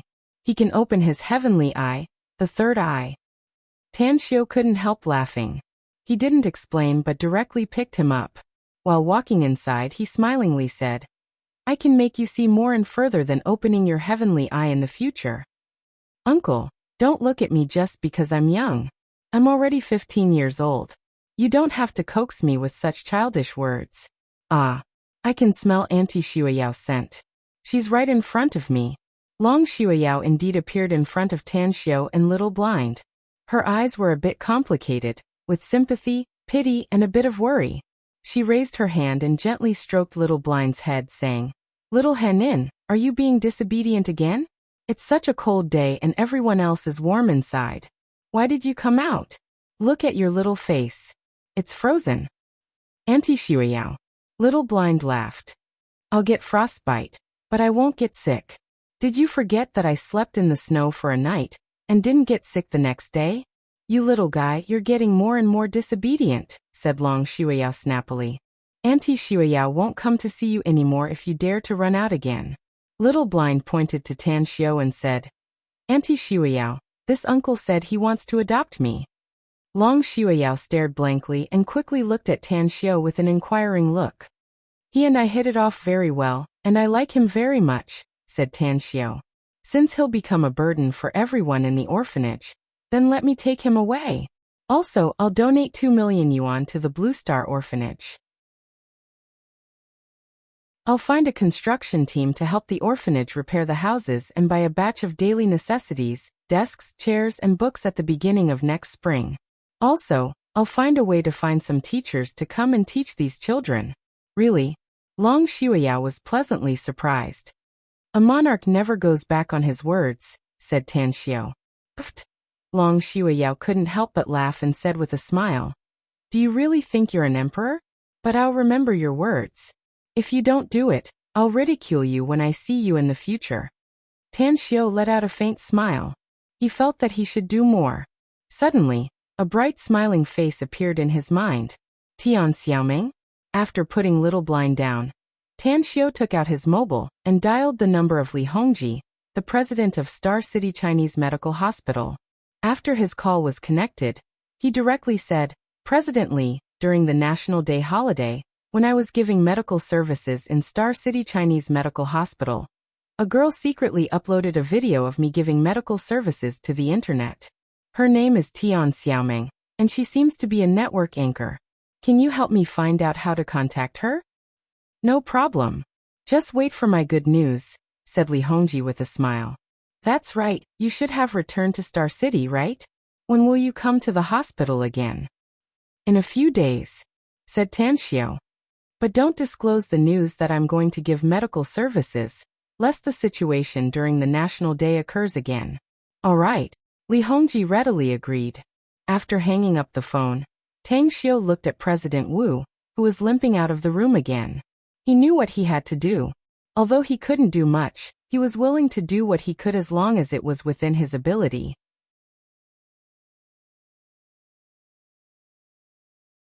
Chapter 596. The disabled had extraordinary willpower in certain aspects, which was the most suitable word to describe it. A disabled body with a strong will. Through his contact with Little Blind, Tan Xiu found that the darkness in front of him did not wear down his willpower. Instead, it made him adapt to the darkness. He was like a pine tree in this world of cold winter snow, standing proudly and stubbornly. President Wu, I want to adopt this child. Tan Xiu greeted her and spoke straightforwardly. President Wu's expression froze for a moment, before a complicated expression appeared on her face. In those 7 years, she was like half a mother. When the little blind boy's world had just lost its color, she was the one who cared for him and helped him walk out of his pain. Even when his parents got into a car accident, She was the one who helped him arrange their funeral. To be honest, President Wu was happy that Tan Xiu wanted to adopt him, but deep inside she was still very reluctant. Can you give me a reason, Mr. Tang? After all, Henin is... President Wu wanted to say something but hesitated. There are 2 reasons, said Tan Xiu seriously. First, I like him. I don't see a depressed side in him, but an optimistic and upward mentality. Second, one of my identities is a Chinese medicine practitioner. I want to take him with me and try to treat his eyes with medical skills. President Wu's eyes instantly widened, and an ecstatic look burst out from her eyes. Her lips trembled a few times as she hurriedly asked, Mr. Tang, can you really cure Henin's eyes? I'm not 100% sure, but I believe it's better for him to go with me than to stay here, said Tan Xiu. Of course, the premise is that you agree. I'm willing. Of course I'm willing, said President Wu without hesitation. If I can restore Henin's sight, I'll dig out my eyes and give them to him. Don't worry since you're willing, President Wu. Tan Xiu let out a faint smile. I'll take care of him as if he's my own brother. Furthermore, I also learned about the welfare house from Long Shuiyao, so I decided to donate 2 million yuan to the welfare house, hoping that it can solve some of your difficulties.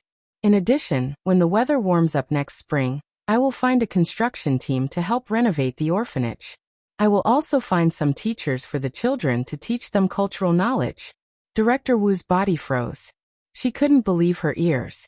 She had fantasized countless times that a rich and kind-hearted person would donate to the orphanage, but that was just a fantasy after all. Her wish had not come true for many years. Fortunately, there were warm-hearted children like Long Shuiyao who would often send some money, clothes, and daily necessities. 2 million.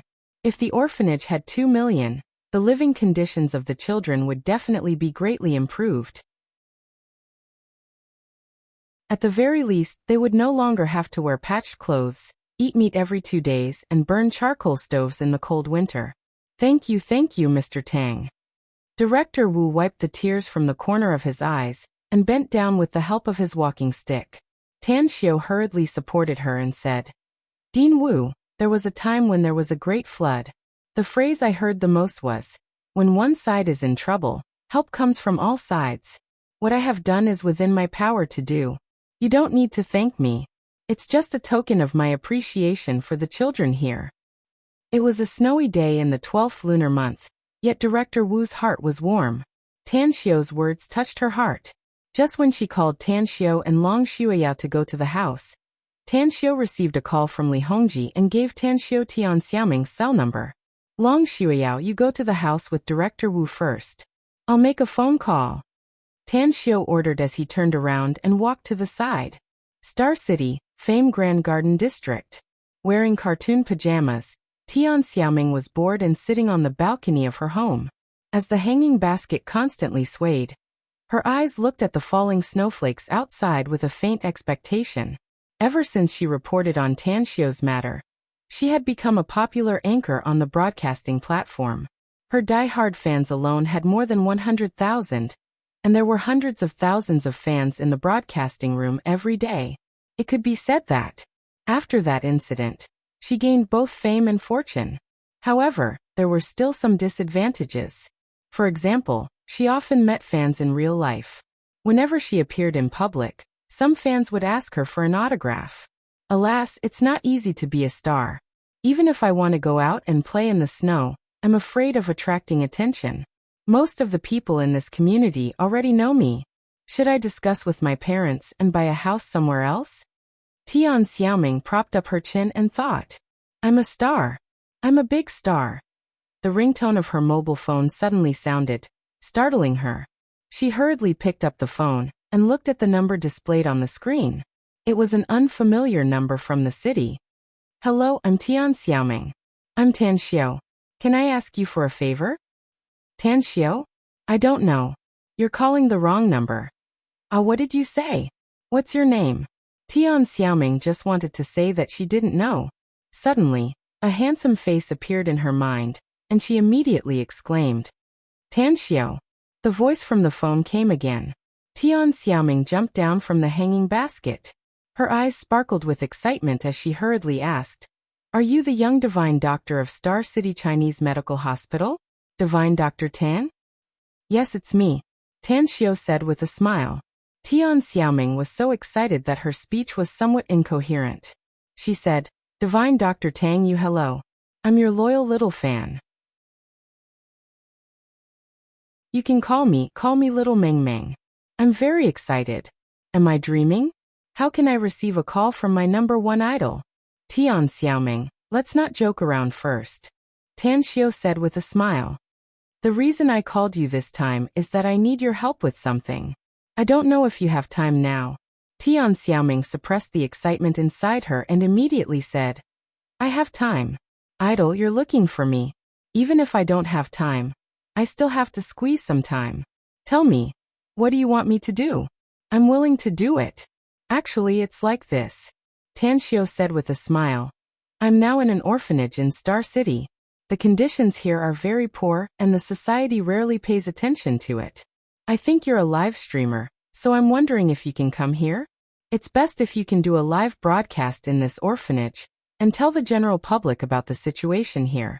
I hope you can get everyone's attention and help. Live broadcast? Orphanage? Tian Xiaoming blinked her eyes. Ecstasy directly exploded inside her heart. Ever since the live broadcast of Tan Xiao at Star City Chinese Medical Hospital, the number of fans in her live broadcast room had skyrocketed, bringing her fame and fortune. But some of her fans also believed that Tian Xiaoming's live broadcast had returned to its previous state recently. Many people even called for Divine Dr. Tang to be a guest again. An opportunity. A once-in-a-lifetime opportunity. Tian Xiaoming took a deep breath to stabilize her mood and said, Please wait for a moment, idol. I'll get the address. Also, I'll go out immediately and guarantee to get there as fast as possible. A few minutes later, Tian Xiaoming hung up the phone and went straight to the study room. She then turned on the computer and entered the live broadcast room. Huh, that's strange. The lady streamer is actually online? Did she change the time of today's live broadcast? Goddess Meng Meng is here. Where are all the Meng Meng fans? There won't be a new theme, right? The last time Goddess Meng Meng suddenly entered the live broadcast room was the live broadcast of Divine Dr. Tan Xiao's program. Is there a surprise? Tian Xiaoming took a deep breath and looked at the countless messages and tens of thousands of online fans. Then she said, Greetings, dear fans. I suddenly opened the live broadcast room. Many of Meng Meng's diehard fans have asked whether there will be a surprise today, and whether there will be a new theme today. Now, Meng Meng will tell everyone that you guessed it right. I received a call from the young divine Dr. Tan Xiao of Star City Chinese Medical Hospital a few minutes ago. As for the specific reason why divine Dr. Tang called me, I'll keep you in suspense for now. I hope that Meng Meng fans can call for more fans to come while I'm rushing there. I'm sure you'll be able to see divine Dr. Tang, and perhaps there will be other surprises. I'll withdraw first. See you later. Tian Xiaoming looked at the countless messages left by her Meng Meng fans. Each and every one of them shouted excited and expectant words. She felt warm inside. After exiting the live broadcast room, she immediately packed her things and quickly ran outside. Blue Star Welfare House. After Tan Xiao sent the address and name to Tian Xiaoming, he went to the president's room on the second floor of the small building. Because the environment here was simple and there were too few rooms, Dean Wu didn't even have an office for herself. There were a lot of things in the whole room, but it was not messy. Tang Xiao invited an online anchor to spread the news about the Blue Star Welfare House. Although Dean Wu didn't know much about the specific work of an online anchor, she was very excited to be able to publicize the Blue Star Welfare House and make more social groups know about them. At 12:30 noon, Tan Xiao and Long Xueyao followed Dean Wu to get food for the children. More than 30 children who hadn't returned their new down jackets were gathered in a large room. They sat in front of a long table with bowls and chopsticks in front of them. Pairs of eager eyes looked at Dean Wu, Tan Xiao, Long Xueyao, and two other staff members who came in with the food. Ring, ring, ring. Tan Xiao's mobile phone rang. Seeing that it was Tian Xiaoming, he directly asked her to go to the big room on the first floor. At the entrance of the Blue Star Welfare House, Tian Xiaoming hung up the phone and directly logged into the live broadcast room with her mobile phone. The moment she appeared in the live broadcast room, she looked at the number of fans displayed above. Her eyes suddenly turned as big as a copper bell with disbelief in her eyes. 760,000? 760,000 people are waiting in the live broadcast room? And the number is still increasing. However, when she glanced at the gifts bestowed by the fans, her heart thumped madly. Despite having experienced the live broadcast at Star City Chinese Medical Hospital, she was still scared. I'm not dreaming, am I? Dear children, don't think that you won't give me monthly votes just because I don't ask for them. I'm just updating more than 6,000 words a day, so I'm embarrassed to ask for monthly votes. In fact, I really need monthly votes.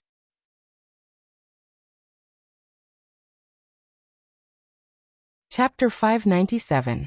Tian Xiaoming's shocked expression was a bit adorable, causing all the audiences who were waiting for her to drool.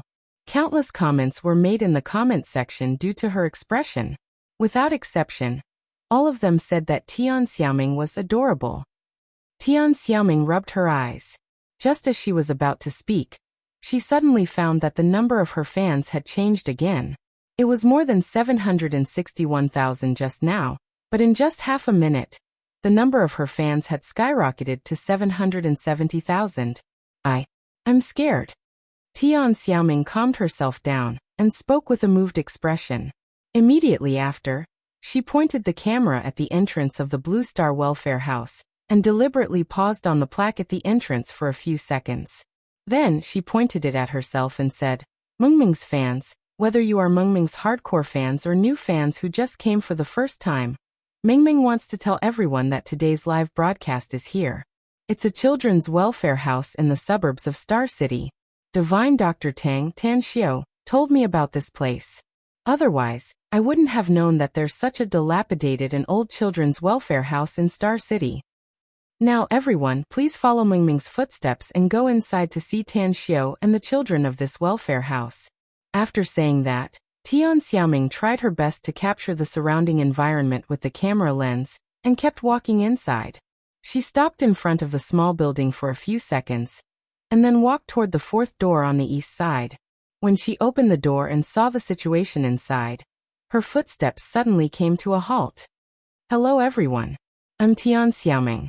Tian Xiaoming's eyes immediately fell on Tan Xiu. She waved and walked over, bowed and said, "Hello, Divine Dr. Tang."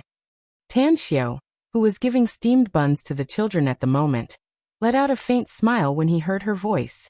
He nodded gently and looked at the mobile phone in her hand, asking with a smile, "Are you doing a live broadcast?" "Yeah, I am." Tian Xiaoming gently nodded.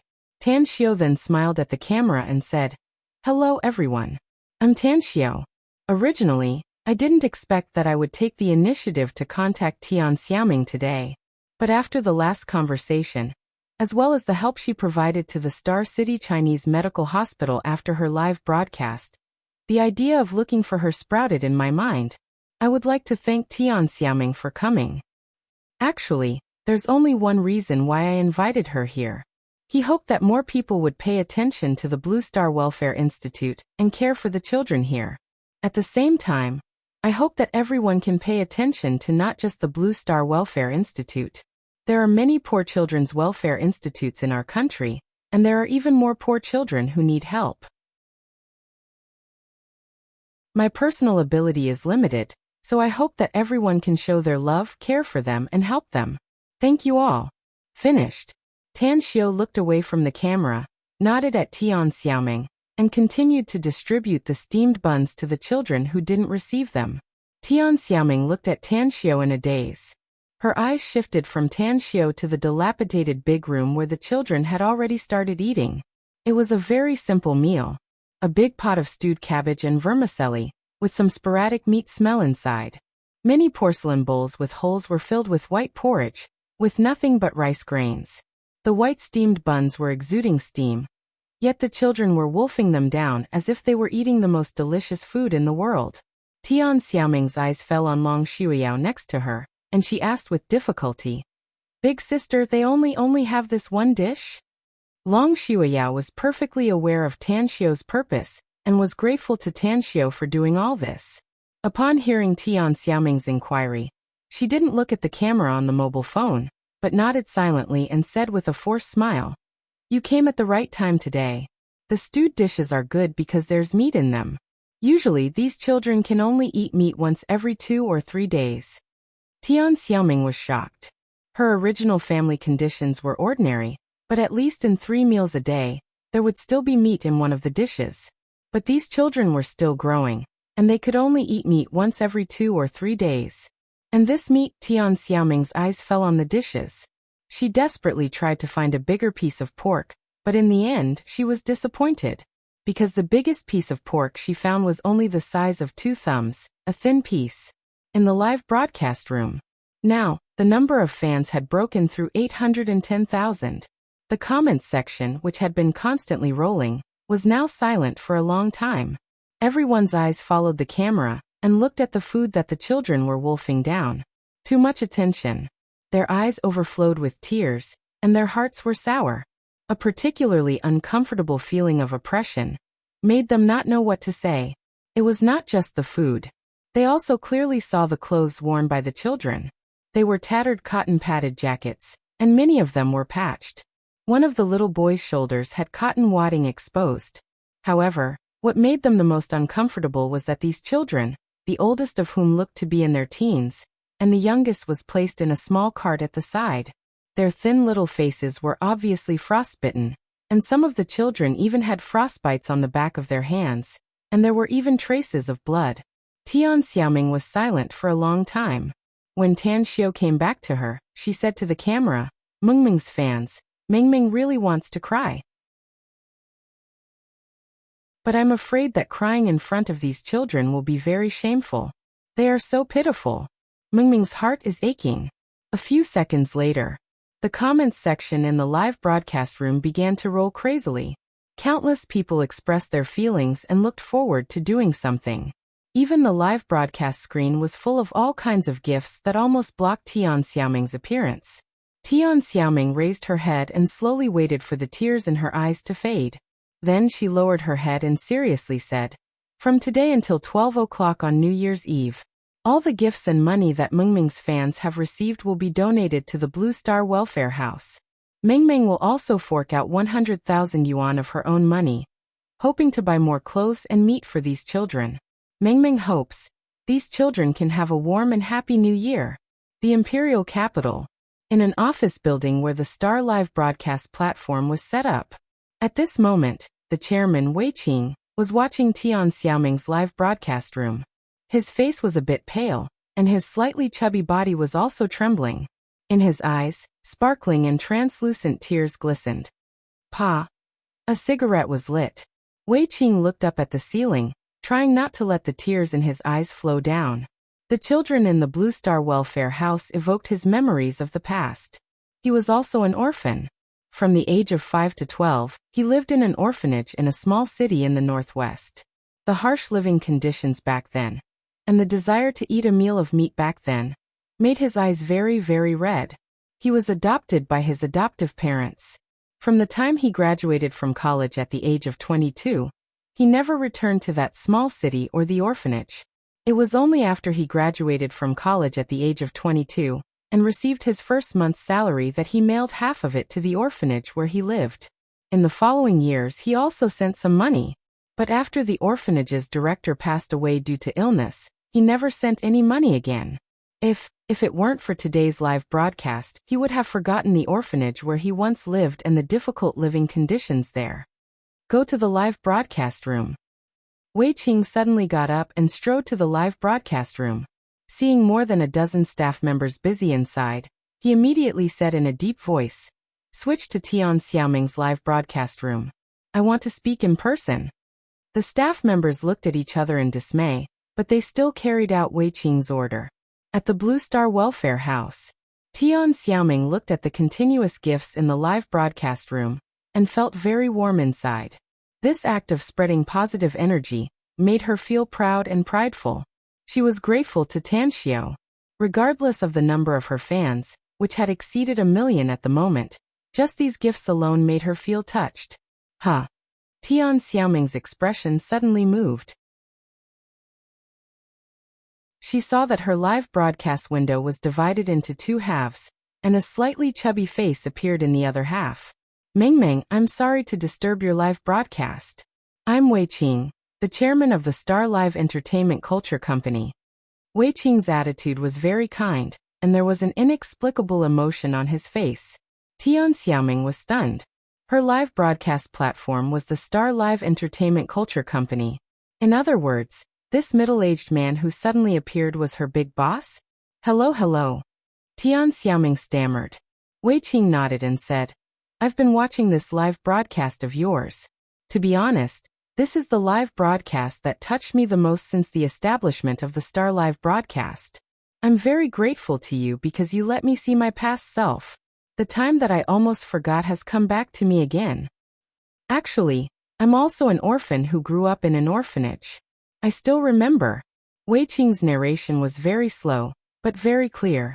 After he finished talking about what happened in the orphanage, he finally said with a bitter expression, I regret that I didn't go back to see them all these years.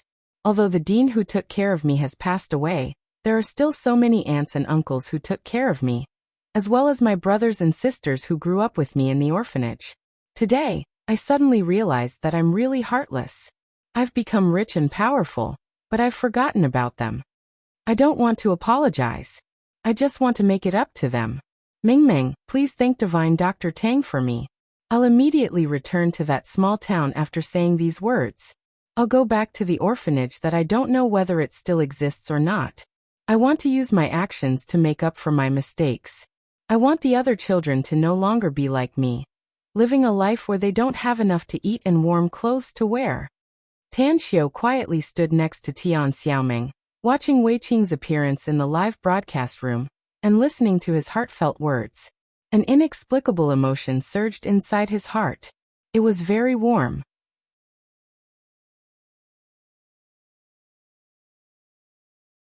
Chapter 598.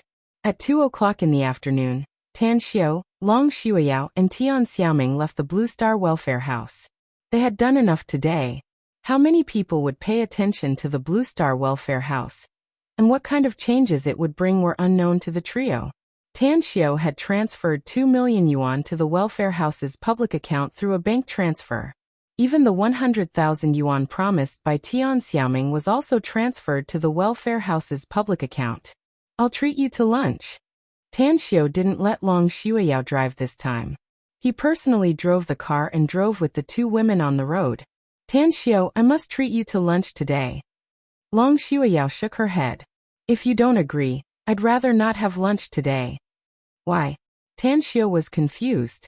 I just wanted to ask you to come and help me move some things, said Long Shuiyao with all seriousness. But I didn't expect that things would turn out like this. I'm very excited, but I'm also very grateful. Although my salary is very high, I can't support the entire welfare house by myself. You've done a lot today. I want to use my ability, even if it's just a meal, to express my gratitude to you. Tan Xiao was stunned. After a while he silently nodded and said, Since it's your treat, then let's go to a higher class hotel today.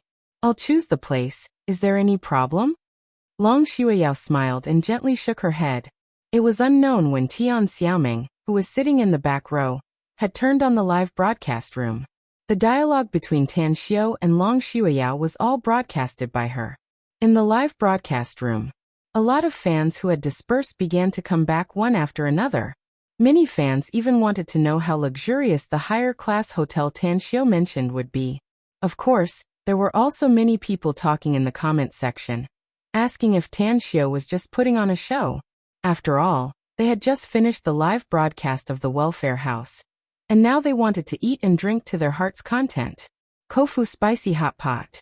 After parking the car outside, Tan Xiao said with a smile, I heard that the spicy hot pot is very popular among girls. You two won't have any problem with spicy things, right? Long Shuiyao didn't care what she ate, so she just smiled and said that there was no problem. After Tian Xiaoming got out of the car, she pointed her cell phone at the Kofu Mala saucepan signboard. She pouted and typed quickly, This is the legendary high class. Instantly, the hundreds of thousands of fans in the live broadcast room all laughed, and all kinds of happy emojis were flying all over the place. Some fans with bad taste even quickly commented, "Luckily it's not malatang. Otherwise, the cute goddess would become a cooked duck and fly into someone else's bed." Tian Xiaoming looked at Long Shuiyao, who was waving at her. After replying, she watched Long Shuiyao and Tan Xiu enter the store and then said in a low voice, "I'll tell you a secret. Divine Dr. Tang is actually a nouveau riche, and he must be reluctant to let Sister Long spend money. I didn't tell you before, but he donated 2 million to the Blue Star Welfare Home today. Alright, now that the secret has been exposed, I feel so good. Meng Meng is starving. Let's go comfort Meng Meng's stomach first." The live broadcast ended. Tian Xiaoming put away her cell phone and quickly chased after them. The hundreds of thousands of fans in the live broadcast room were shocked by Tian Xiaoming's words. 2 million?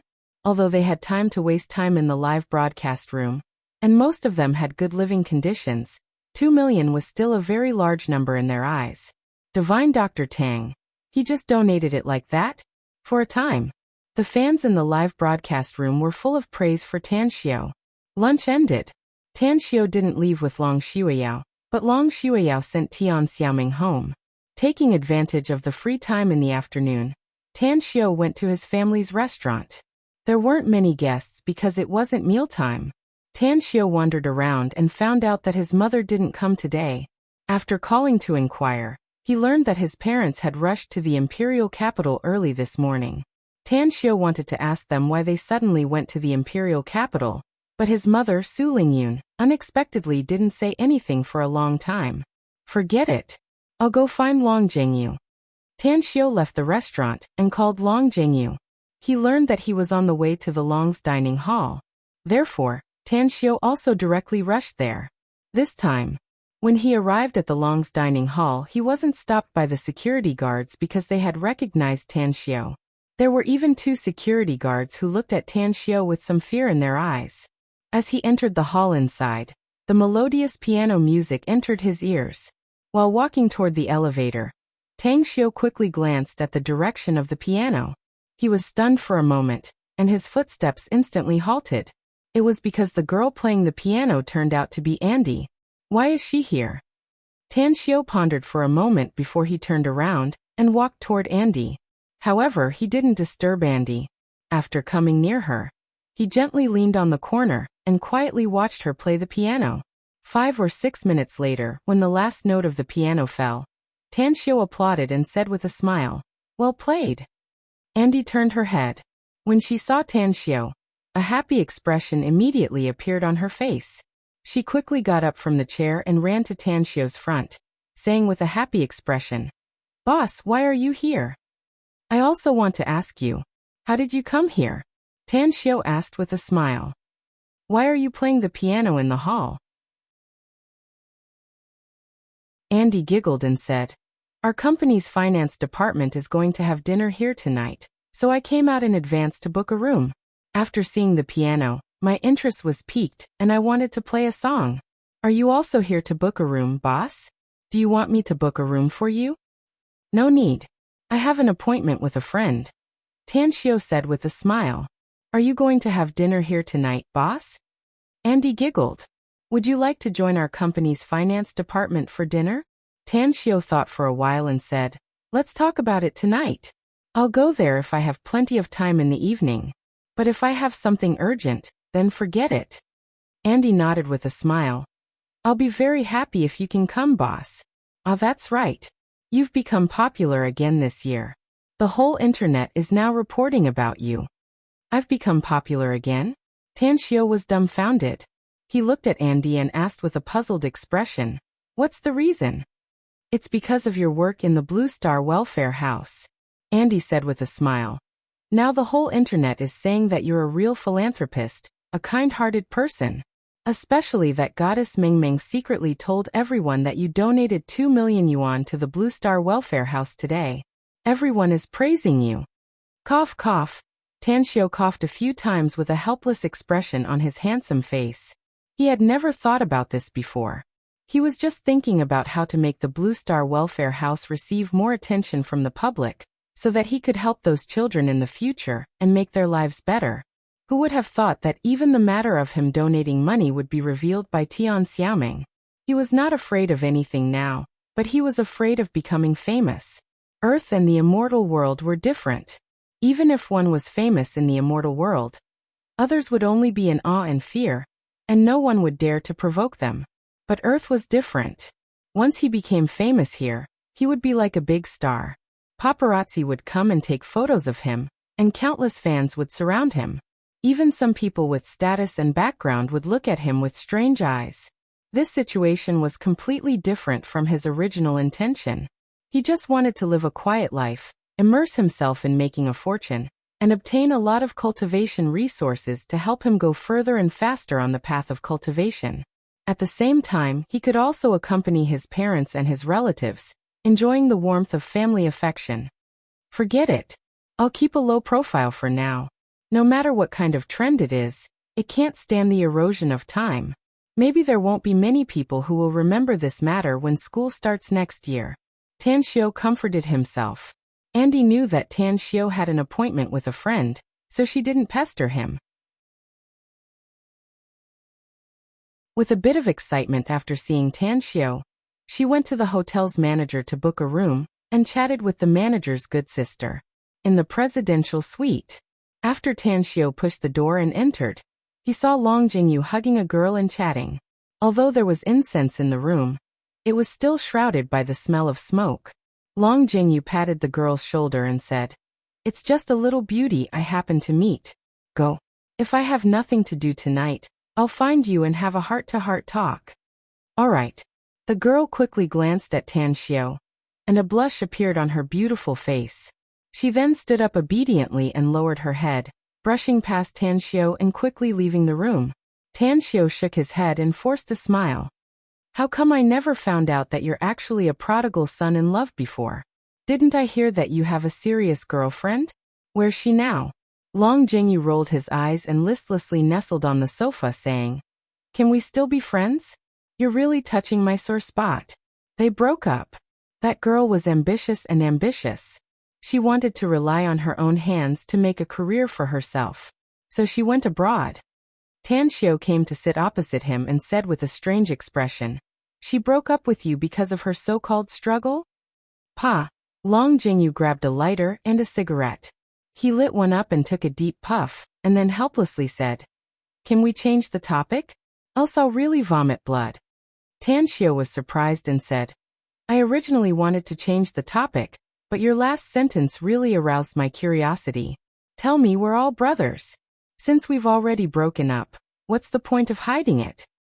It's your treat tonight." Long Jingyu took a deep puff and said as the smoke came out, "No problem. Put it on my account," said Tan Xiao without hesitation.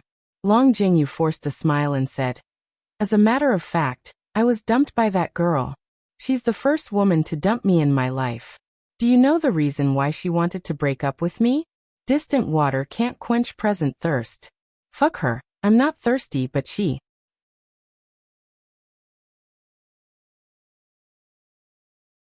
Chapter 599. Tan Xiao was dumbfounded. Despite having a big hole in his brain, the woman's reason was like a thunderclap to him. Distant water can't quench present thirst? Wasn't this too fucking exciting? Tan Xiao looked at Long Jingyu with some sympathy and said with a dry smile, "You're actually very lucky, Long Jingyu." "Lucky?" Long Jingyu stared blankly with a confused look in his eyes. "That's right.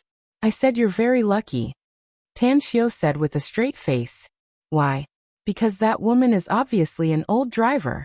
It's reasonable to say that the transportation is very convenient nowadays, and it's only a day's flight. She can call you or come back if she's thirsty.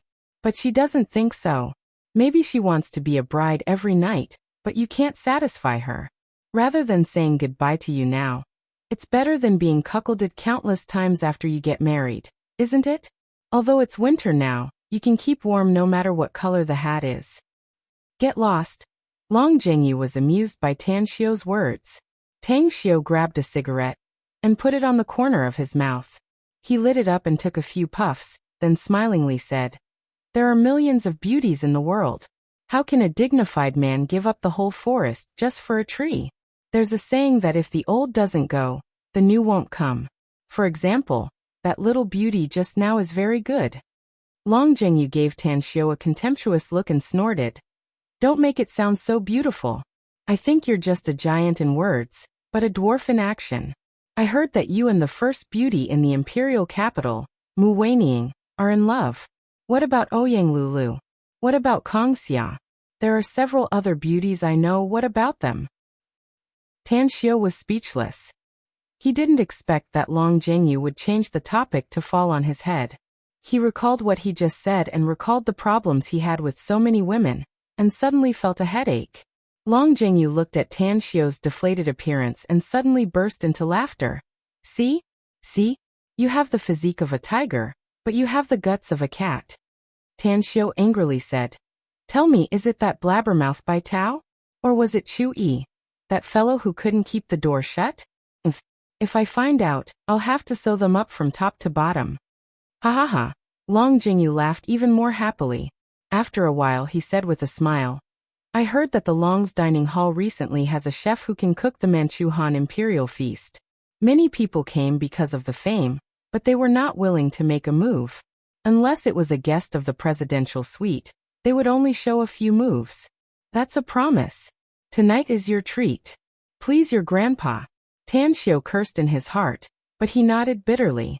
Since it wasn't time to eat yet, the two gradually changed the topic to business. Tan Xiu and Long Jingyu had a lot of business cooperation, such as Tan Xiu's benefits in Walled Hill Village, the cooperation in the construction of the new city, and the reconstruction project of Nine Dragons Island. As for Walled Hill Village, due to a major construction accident, the construction schedule had been delayed a lot. Although the Long family had expanded the scale of the construction team, they still couldn't catch up with the expected progress. Coupled with the sudden snowfall today, the first phase of the construction that was originally planned to be completed before the new year seemed impossible. Originally, the Walled Hill Village's development was expected to be completed by June next year. But because the weather is not good, I'm afraid it will be delayed until July or August. Once the project is completed, you can receive your Heavenly Palace Mansion." Tan Xiu nodded. Although he cared about the Heavenly Palace Mansion in Walled Hill Village, he was more concerned about the development of Nine Dragons Island. However, since Long Jingyu was talking about Walled Hill Village, he didn't want to appear too anxious. "I'm studying in Shanghai, so I rarely go back to Star City. You're responsible for monitoring the progress of the project there. It doesn't matter even if it's delayed for a few months." Long Jingyu nodded with a smile and said, "Then let's talk about the new city. Nowadays, the development and construction of the new city has been in full swing. We've hired 5 large construction companies from all the provinces in the country, and the construction teams are all on the job. The regulatory authorities are also closely monitoring it. Whether it's the new city's planning, the quality of the real estate, or the speed of the project, there's no problem at all. I'm not the one managing it, but with my father's ability, there are several other families who are in charge of it. You can rest assured." In June next year, a luxury villa area in the new city's Area A, with 4 residential areas, 2 shopping malls, and 4 commercial streets will be officially open for business. The amount of investment from each of our families, plus the amount of loans from the bank, adds up to more than 100 billion yuan, all of which will be invested in the project in Area A. Therefore, what we have to do now is to wait for the sale of the properties in Area A after the opening. Kongxia is indeed a business genius. After her proposal, we've decided to build the largest amusement park in the country in Area B. Although it may be a bit lacking compared to the Disneyland amusement park, the scale, construction, and entertainment will add a lot of new elements. Its existence will attract real estate investors and buyers, and it will no longer be limited to Star City. When the time comes, it will be aimed at the wealthy people in every city in the country. As he spoke up to there, Long Jingyu's eyes turned very bright, with a bit of excitement and expectation. Seeing that Long Jingyu stopped, Tan Xiu slowly said, "What if the sales are not good?" Long Jingyu couldn't help laughing and said, The sales are not good? Don't joke with me. Just after the construction of the new city started, we've received inquiries from rich people from all over the country, including some very wealthy companies. They only want a guarantee that the new city will be built according to the design plan. As long as it's achievable, they won't hesitate to buy real estate here. Many large enterprises, including many international luxury jewelry brands in China, have been contacting us, hoping to get a good location when the time comes. Listen well, they won't rent it, but they will buy it. Tan Xiu was very confident in his design. Once the new city was built, it would definitely become a landmark building and place. At that time, the economic development of Star City would probably advance by leaps and bounds like a rocket. I don't care about the management, construction, and sales issues. I only need to see the benefits. I believe Kong Xia can do it well. Now let's talk about Nine Dragons Island, said Tan Xiu with all seriousness. The reconstruction speed of Nine Dragons Island is much faster than expected, said Long Zhengyu. Due to the two-pronged sea and air transportation, coupled with the construction team working day and night, the reconstruction of Nine Dragons Island has greatly changed. I originally thought that the reconstruction would be done in September next year, but now it seems that it will be completed by August at the latest. To be honest, I really don't understand why you're so anxious to rebuild Nine Dragons Island. This degree of reconstruction is just burning money. Tan Xiu didn't want to tell the truth to Long Zhengyu. Nine Dragons Island was, after all, too important. He couldn't afford to let anything go wrong before the reconstruction was completed. Therefore, he fabricated a reason and slowly said, "You should know that I'm a disciple of the Tang family." The relationship between the Tang family and the Yao family was originally very tense, with constant frictions behind the scenes. It was just short of tearing all pretense of cordiality and going to war. Nine Dragons Island is the place I personally chose. I originally planned to leave a way out for the Tang family. That's where the Tang family can survive after losing to the Yao family. I didn't expect that the Yao family would launch an attack so early, and my Tang family finally won by using a scheme. However, since the Nine Dragons Island project has been started and a lot of money has been invested, I might as well finish it directly. It can also be a way out for the Tang family later. Long Zhengyu suddenly realized inside. That old patriarch of the Tang family is really amazing. To think that he actually thought about this matter so thoroughly. Nine Dragons Island is indeed a good place. It's the right choice to leave a way out for the Tang family. I've given you the money, so I'll leave it to you, said Tan Xiu with a smile.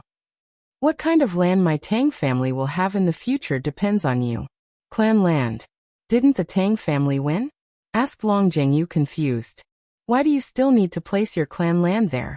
Unpredictable winds and clouds are unpredictable, and people have their own fortunes and misfortunes. Tan Xiu faintly said, who can clearly see the domestic situation in the future.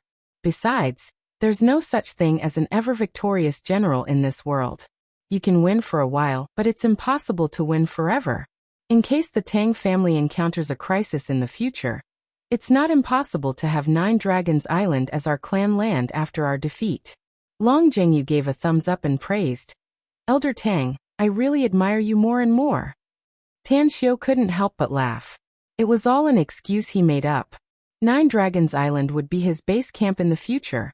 This was his own idea, and it had nothing to do with his grandfather, Tang Guosheng.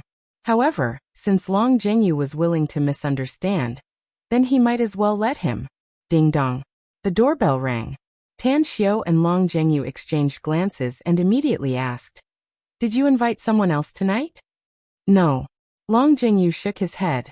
Tan Xiu nodded. He got up and walked to the door. After opening it, he saw a well-dressed middle-aged man. Tan Xiu remembered that he seemed to be the deputy manager of the Long's dining hall. "Hello, Mr. Tang. I'm Chang Hao, the general manager of the Long's dining hall. I'm afraid there's something I need to delay you for a while," said the middle-aged man with a smile. Tan Xiu nodded slightly and invited him to enter the hall, asking, "What's the matter?" "It's like this. I don't know why, but the news of you coming to our Long's dining hall has been spread out. Now there are a lot of reporters outside the Long's dining hall. They want to interview you. You see, said Chang Hao. Interview me? Tan Xiu was confused. Why would they want to interview me? Did you forget that you seem to have participated in a live broadcast program today? Chang Hao was surprised. Not only did it cause a huge impact on the internet, but it also caused a huge sensation in all aspects of society. Although I'm traveling, my mind has always been on the update. Quiet Night found himself hopeless. He came to Japan but didn't go to Kabuto but stayed in the hotel to write his story. He's too dedicated. Brothers and sisters, are you surprised? Are you touched? Can I have a monthly ticket?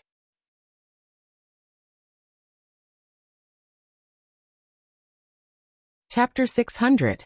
The more you're afraid of trouble, the more trouble will come knocking on your door. Using this sentence to describe Tang Xiu was the most suitable, because what he was most afraid of now was facing the media. Looking at Chang Hao's surprised expression, Tan Xiu firmly said, "Tell them that I don't want to be interviewed. If any media is still unforgiving or sends paparazzi to follow me, I will use the law to defend my privacy. At the same time, I will also judge the immoral behavior of those media to the general public." Chang Hao didn't expect that Tan Xiu would go all out to reject such a good opportunity to become famous, and even threatened him with his words. Why? Chang Hao couldn't figure it out, but he didn't dare to question Tan Xiu's words. If he were to say who he was most afraid of in the world, it would be Tan Xiu. He was the witness and beneficiary of Tan Xiu's bloody killing of so many enemies last time. He respected Tan Xiu, but he also feared Tan Xiu. I understand your meaning, Mr. Tang. I assure you that no media will be allowed to come in and disturb you. If you have any other instructions, please let me know promptly, said Chang Hao respectfully. I'll have to trouble you then. Tan Xiu nodded. Chang Hao said a few polite words and then left. Tan Xiu looked at Long Jingyu, who had a strange expression on his face. He spread his hands and said with a forced smile, I really didn't mean it. It's just that I became a saint and showed a kind heart, which led to the current situation. Hurry up and eat. Go home and sleep after eating and drinking. I won't go out for the next few days. What exactly is it? Asked Long Jingyu. Tan Xiu told him about going to the Blue Star Welfare House with Long Shuiyao today. Finally, he said with a helpless expression, I've decided to adopt Little Blind. But I'm sure that if I go to the Blue Star Welfare House again in the near future, I'll be discovered by others. There's a 90% chance that it'll be the media. Therefore, I can only ask Long Shuiyao to help me bring Little Blind to Southgate Town. With a smile on the corner of his mouth, Long Jingyu gave a thumbs up to Tan Xiu and praised. You're really ruthless sometimes. But more often than not, you express your kindness incisively and vividly. I can't see through you, but I like your character very much. If you were in a Wuxia novel, someone like you would belong to the category of people who are neither good nor evil, free and unrestrained. Tan Xiu laughed involuntarily and said, Don't joke around. Are we going to order food here to eat? Or do you want to go to a private room in the restaurant? Long Jingyu smiled and said, Let's eat here. Suddenly, Long Jingyu's expression moved. He pondered for a moment and then smilingly said, You've caused such a big commotion in Star City and the whole country knows that you're in Star City. How about we escape and go to Blue City to play? That brat Huang Su has called me several times recently. He said that he and a few friends of his have opened a club in Blue City and asked me to join in the fun. Tan Xiu thought for a while before he shook his head and said, Forget it. In case we run into trouble, after all. Long Jingyu interrupted Tan Xiu and smilingly said, Don't say after all. You're so young, yet you're acting like a little old man. It's settled then. Tonight we'll go to Blue City. I'll call Huang Su and ask him to arrange the food and wine. I won't rip you off tonight. Really? Tan Xiu's eyes lit up and a smile immediately appeared on his face. A strange expression appeared on Long Jingyu's face as he looked at Tan Xiu and asked, Don't tell me the reason why you're tempted is because of tonight's meal? Even if it's the Manchu Han Imperial Feast's several specialties, I'm afraid it's only a few 100,000 yuan. You shouldn't go that far, right? A few 100,000 yuan? Tan Xiu rolled his eyes at Long Jingyu. Spending a few 100,000 yuan for a meal, and only for the two of them, was simply extravagant to the point of making one's hair stand on end. With the thought of saving money, Tan Xiu said, "Since you've kindly invited me, it'll be absolutely unreasonable of me to refuse. Come on, let's go now. Though I've never been to Blue City, I heard that it's less than 2 hours to drive there." Upon hearing Tan Xiu's words, Long Zhengyu was even more sure that Tan Xiu agreed to save money. Such a conclusion made him at a loss whether he had to cry or laugh. After all, Tan Xiu's current assets were at least tens of billions. Yet such a super nouveau riche actually cared about a few 100,000 yuan for a meal. It was really admirable. A few minutes later, Tan Xiu and Long Zhengyu quietly went to the underground parking lot. After sitting in the BMW X5 off-road vehicle driven by Long Zhengyu, they started the car and headed outside. What made Tan Xiu helpless was that just as the car drove out of the underground parking lot's exit, several reporters waiting outside ran over with cameras in their hands. "Speed up." Tan Xiu didn't want to deal with the media reporters, so he immediately ordered. Long Zhengyu slightly nodded and sped up the car.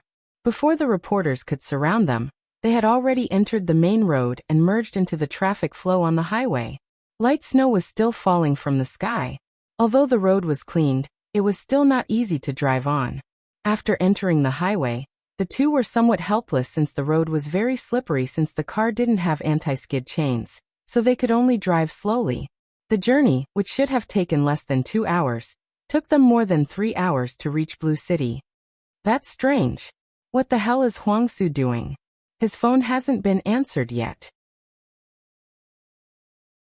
The BMW X5 off-road vehicle drove on the highway in Blue City, moving forward under the illumination of the street lights. After throwing his mobile phone to the side, he frowned and muttered to himself. "Since we can't find him, then let's just find a place to eat something and then find a hotel to stay in first," said Tan Xiu. "Let's wait until we can contact him tomorrow." Long Zhengyu shook his head and said, "Let's go straight to his club. That brat sent me a text message, so I know the specific address of his club." Tan Xiu looked at the time.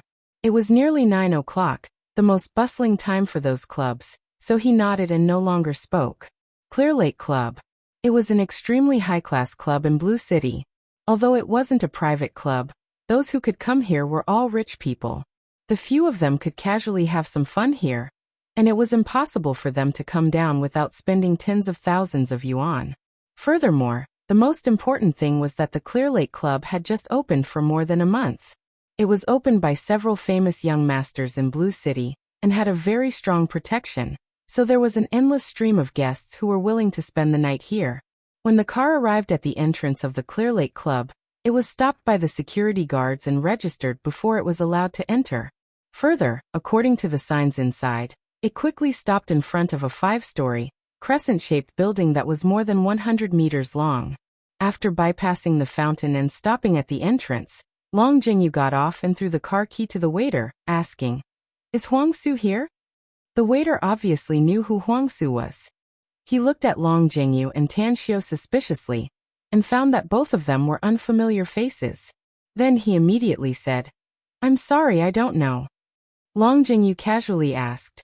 Seeing that the waiter said he didn't know, he didn't want to pester him and walked into the building's entrance with Tan Xiu. Splendid and magnificent. This was Tan Xiu's first impression of this place. The ground was golden, the roof was golden, and all kinds of murals were painted in a flamboyant style. In the hall of 200 to 300 meters, hazy crystal lamps were illuminated with several other colors of lights, making it look very classy. "Welcome. May I ask what kind of game the two of you would like to play?" "I'll take you there," said a woman in a black suit, wearing a headset and a smile. "Take us to the best box you have here. We'll have a meal first and then we'll play something else," said Long Zhengyu. "All right, please follow me." The woman in a suit took the two of them to the 3rd floor in the elevator.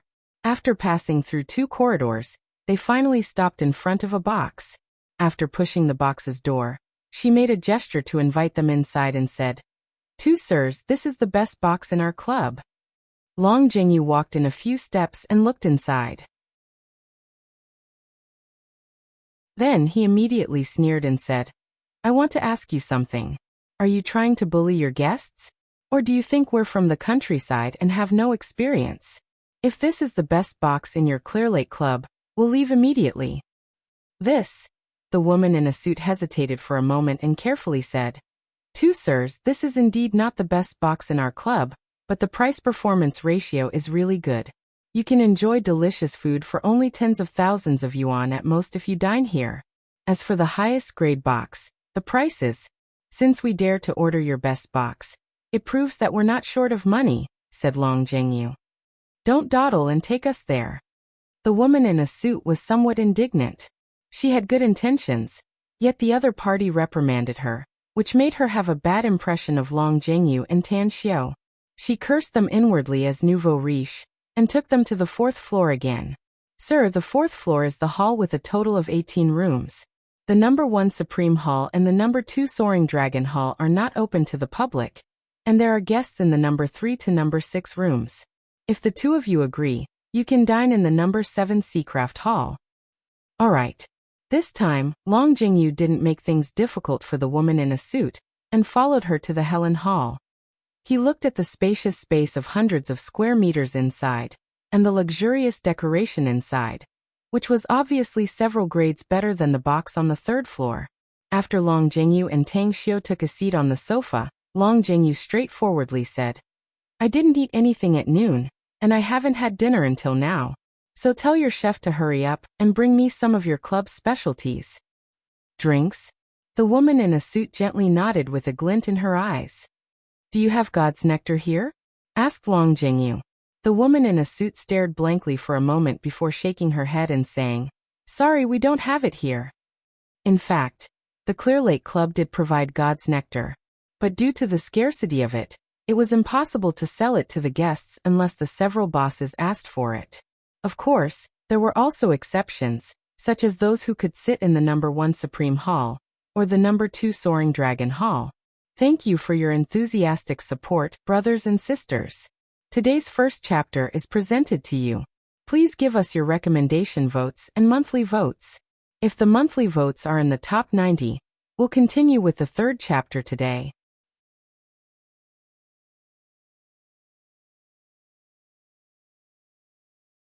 Chapter 601. There was a lot of God's nectar inside Tan Xiu's interspatial ring, but he didn't want to reveal the existence of his ring, so he didn't take it out.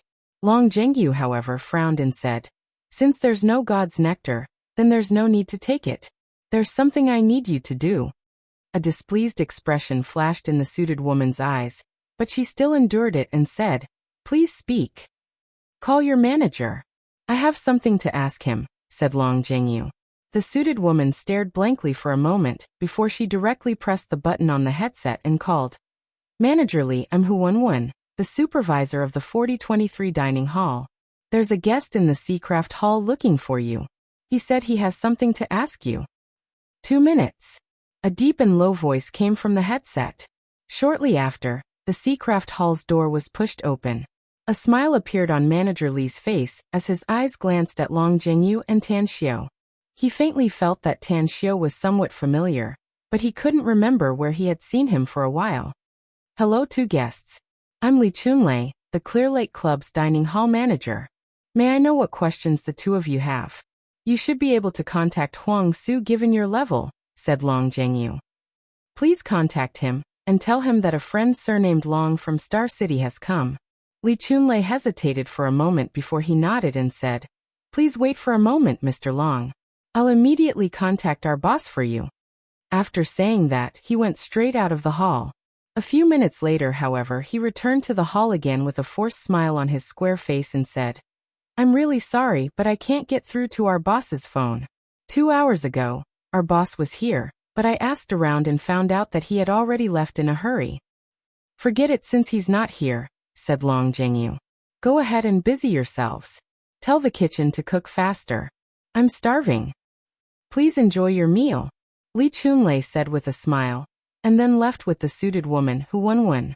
Outside the hall, a displeased expression appeared on Hu Wenwen's face as she followed Li Chunlei and whispered, "Manager Li, isn't that Long guy too arrogant? Since he knows our boss, he's still talking to him as if he's giving orders. It's really infuriating." Li Chunlei shot a meaningful look at Hu Wenwen and said, "Little Hu, you're not someone who hasn't seen the world. Can't you see that the identity of that young man surnamed Long is not simple?" Based on his tone and temperament, it was obvious that he was someone who often gave orders. As for his clothing, although it wasn't a common luxury brand, I had seen the logo before.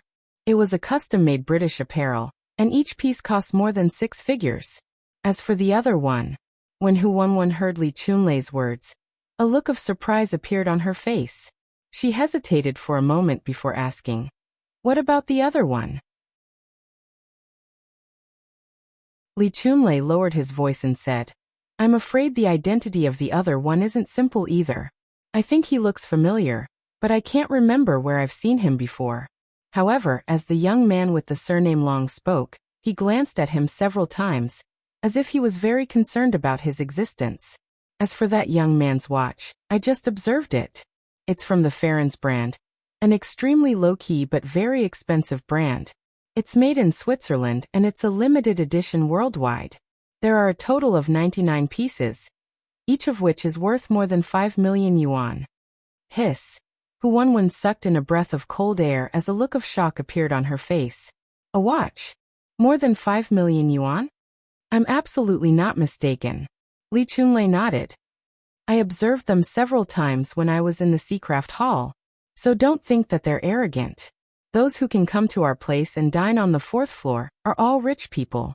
Also, you've overlooked a serious issue, which is the reason why you're dissatisfied with them." "What issue is it, Manager Li?" asked Hu Wenwen immediately with a humble look. "You must be well aware of the identity of the major shareholder of our Clear Lake Club, Boss Huang," said Li Chunlei. "But that young man surnamed Long actually dared to call him by his name. What does that mean?" Hu Wenwen was stunned. She instantly understood what Li Chunlei meant. He dared to call the boss's name and claim to be the boss's friend, which meant that his origin was extraordinary. His meaning was very obvious. He wanted to tell the boss that he was coming and asked the boss to come over. "I've learned a lot, Manager Li," Hu Wenwen said gratefully. Li Chunlei nodded with satisfaction. He gently patted her shoulder and said, "Remember, our guests are the gods here. As long as they are willing to spend money here, try your best to satisfy them no matter what their request is." Hu Wenwen nodded without a word and suddenly said, "Manager Li, that Mr. Long just said that he wants God's nectar." Li Chunlei raised his brows. After a moment of silence, he solemnly said, "Since he dares to ask, then we dare to give it to him. The price of God's nectar in the market is 18,888 yuan per bottle, but it's 30,000 yuan per bottle here. Go ask them how many bottles you want later." "All right." Hu Wenwen quickly nodded. At the Seacraft Hall, Tan Xiao smoked a cigarette and looked at Long Zhengyu, who was nestled on the sofa, and said with a smile, "Your attitude just now made me feel that you're a playboy, a silk pants. I'm just a small supervisor. You don't need to order me around, do you?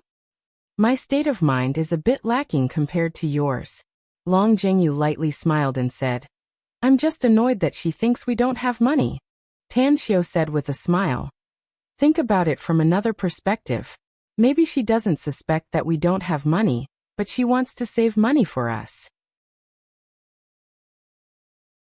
In fact, I think it's a crime to waste money on eating, drinking, and having fun." Long Zhengyu was at a loss whether he had to cry or laugh. "I really don't dare to compliment your concept. What's the point of living? What's the point of working so hard to make money? People need basic necessities to live, and the money they earn is to provide services for their basic necessities. I think that living comfortably is also a lifetime of being stingy is also a lifetime of living. Why don't you let yourself live happily? You should eat and drink. No matter how much money you have, you can't bring it with you when you're alive, and you can't take it with you when you're dead. Different pursuits." Tan Xiao secretly sighed inside and didn't refute Long Zhengyu's words. 100 people had 100 ways to live, and Long Zhengyu's idea was not a small number. In the hall on the 1st floor, Du Yunjia's face was gloomy and a cold glint flashed in his eyes. The few youths around him were all silent with their heads lowered. One of them had a bright red palm print on his face. It was obvious that he had just been slapped. "Hello, young Master Du." A waiter respectfully greeted him. Du Yunjie directly threw the cigarette butt on the floor and stepped on it, saying in a deep voice, "Same old rules, 7th Seacraft Hall. In addition, tell Chen He that I want it, and ask him to send someone to bring me a few bottles of God's nectar. That's right, also send me the Cuban cigars I left here." The waiter stared blankly and quickly said, "Young Master Du, the 7th Seacraft Hall already has a guest. We thought you checked out when you left, so the staff has cleaned up the leftovers in the 7th Seacraft Hall." Du Yunjie abruptly turned around and angrily shouted, "Who said I checked out? This big daddy just went out to do something. Can't I come back and continue eating now that I'm done? What the hell are you doing?" The waiter hurriedly bowed his head and said, "I'm really sorry, young Master Du. How about I ask someone to reopen the 12th Azalea Hall for you? As for the God's nectar and Cuban cigars you want, I'll go get them for you immediately." Du Yunjie's eyes were a bit bloodshot and a vicious aura exuded from his body. Recalling the humiliation he suffered today, he tightly clenched his fists and shouted fiercely, "This big daddy wants the 7th Seacraft Hall today. I'll give you 10 minutes to clean up. Tell the people inside to get lost. Else, don't blame me for being impolite to you." Upon hearing this, the waiter quickly conveyed Du Yunjie's request and threat to his leader through the wireless headset. A few minutes later, Li Chunlei walked over with an obsequious smile. "Young Master Du, I thought you had left, but I didn't expect you to come back. I just heard from the people below that the 7th Seacraft Hall has indeed been booked. Can you change it to another one?" With a face full of anger, Du Yunjie gritted his teeth and said word by word, "Cut the crap. I've booked the Seacraft Hall, so it must belong to me tonight.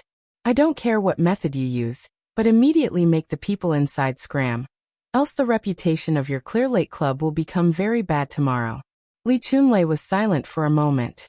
He wanted to take out his mobile phone to call his big boss, Huang Su, but he recalled that his big boss had turned off his phone, so he could only call his second boss, Chen Shen. "Tell the 2 guests of the 7th Seacraft Hall to change their rooms. Du Yunjie has been stimulated tonight, so it's best not to provoke him." "Understood." After receiving the order, Li Chunlei quickly told Du Yunjie and the others to wait for a while, and then hurried to the 4th floor. He knocked on the 7th Seacraft Hall's door and walked inside. After looking at Long Zhengyu and Tan Xiao, he forced a smile and said, "I'm really sorry, the 2 of you. Our staff was negligent and gave the reserved room to you. Can the 2 of you forgive us and have a meal in the 12th Azalea Hall? Our boss said that we'll give you a 50% discount for your consumption here." "Change rooms?" Tan Xiao and Long Zhengyu exchanged glances. Immediately after, Long Zhengyu abruptly got up from the sofa and said in a deep voice, "What do you mean by this? Your staff made a mistake and you want us to bear the consequences? 50% discount. That's really generous. Do you really think we don't have the money to come here?" No, no, no. How can we dare to have such a thought?" Li Chunlei hurriedly said. "This is just our compensation and apology to the 2 of you. 2 bosses, please help me and don't make things difficult for me, okay?" Looking at Li Chunlei's appearance, Tan Xiao secretly sighed inwardly. He got up and patted Long Zhengyu's shoulder, saying, "Forget it. They have already expressed their stance, so let's not force them. It's the same no matter which room we eat in. Let's go and change rooms." You're tuning in to the Li Mei's Wuxia Whispers YouTube channel. We're so grateful for your support, and don't forget to subscribe to join us on this incredible journey through captivating stories. Your generosity through donations truly makes a world of difference, as it's the primary source of revenue that allows me to expand and enhance this channel for you. Thank you from the bottom of my heart for being a part of this adventure.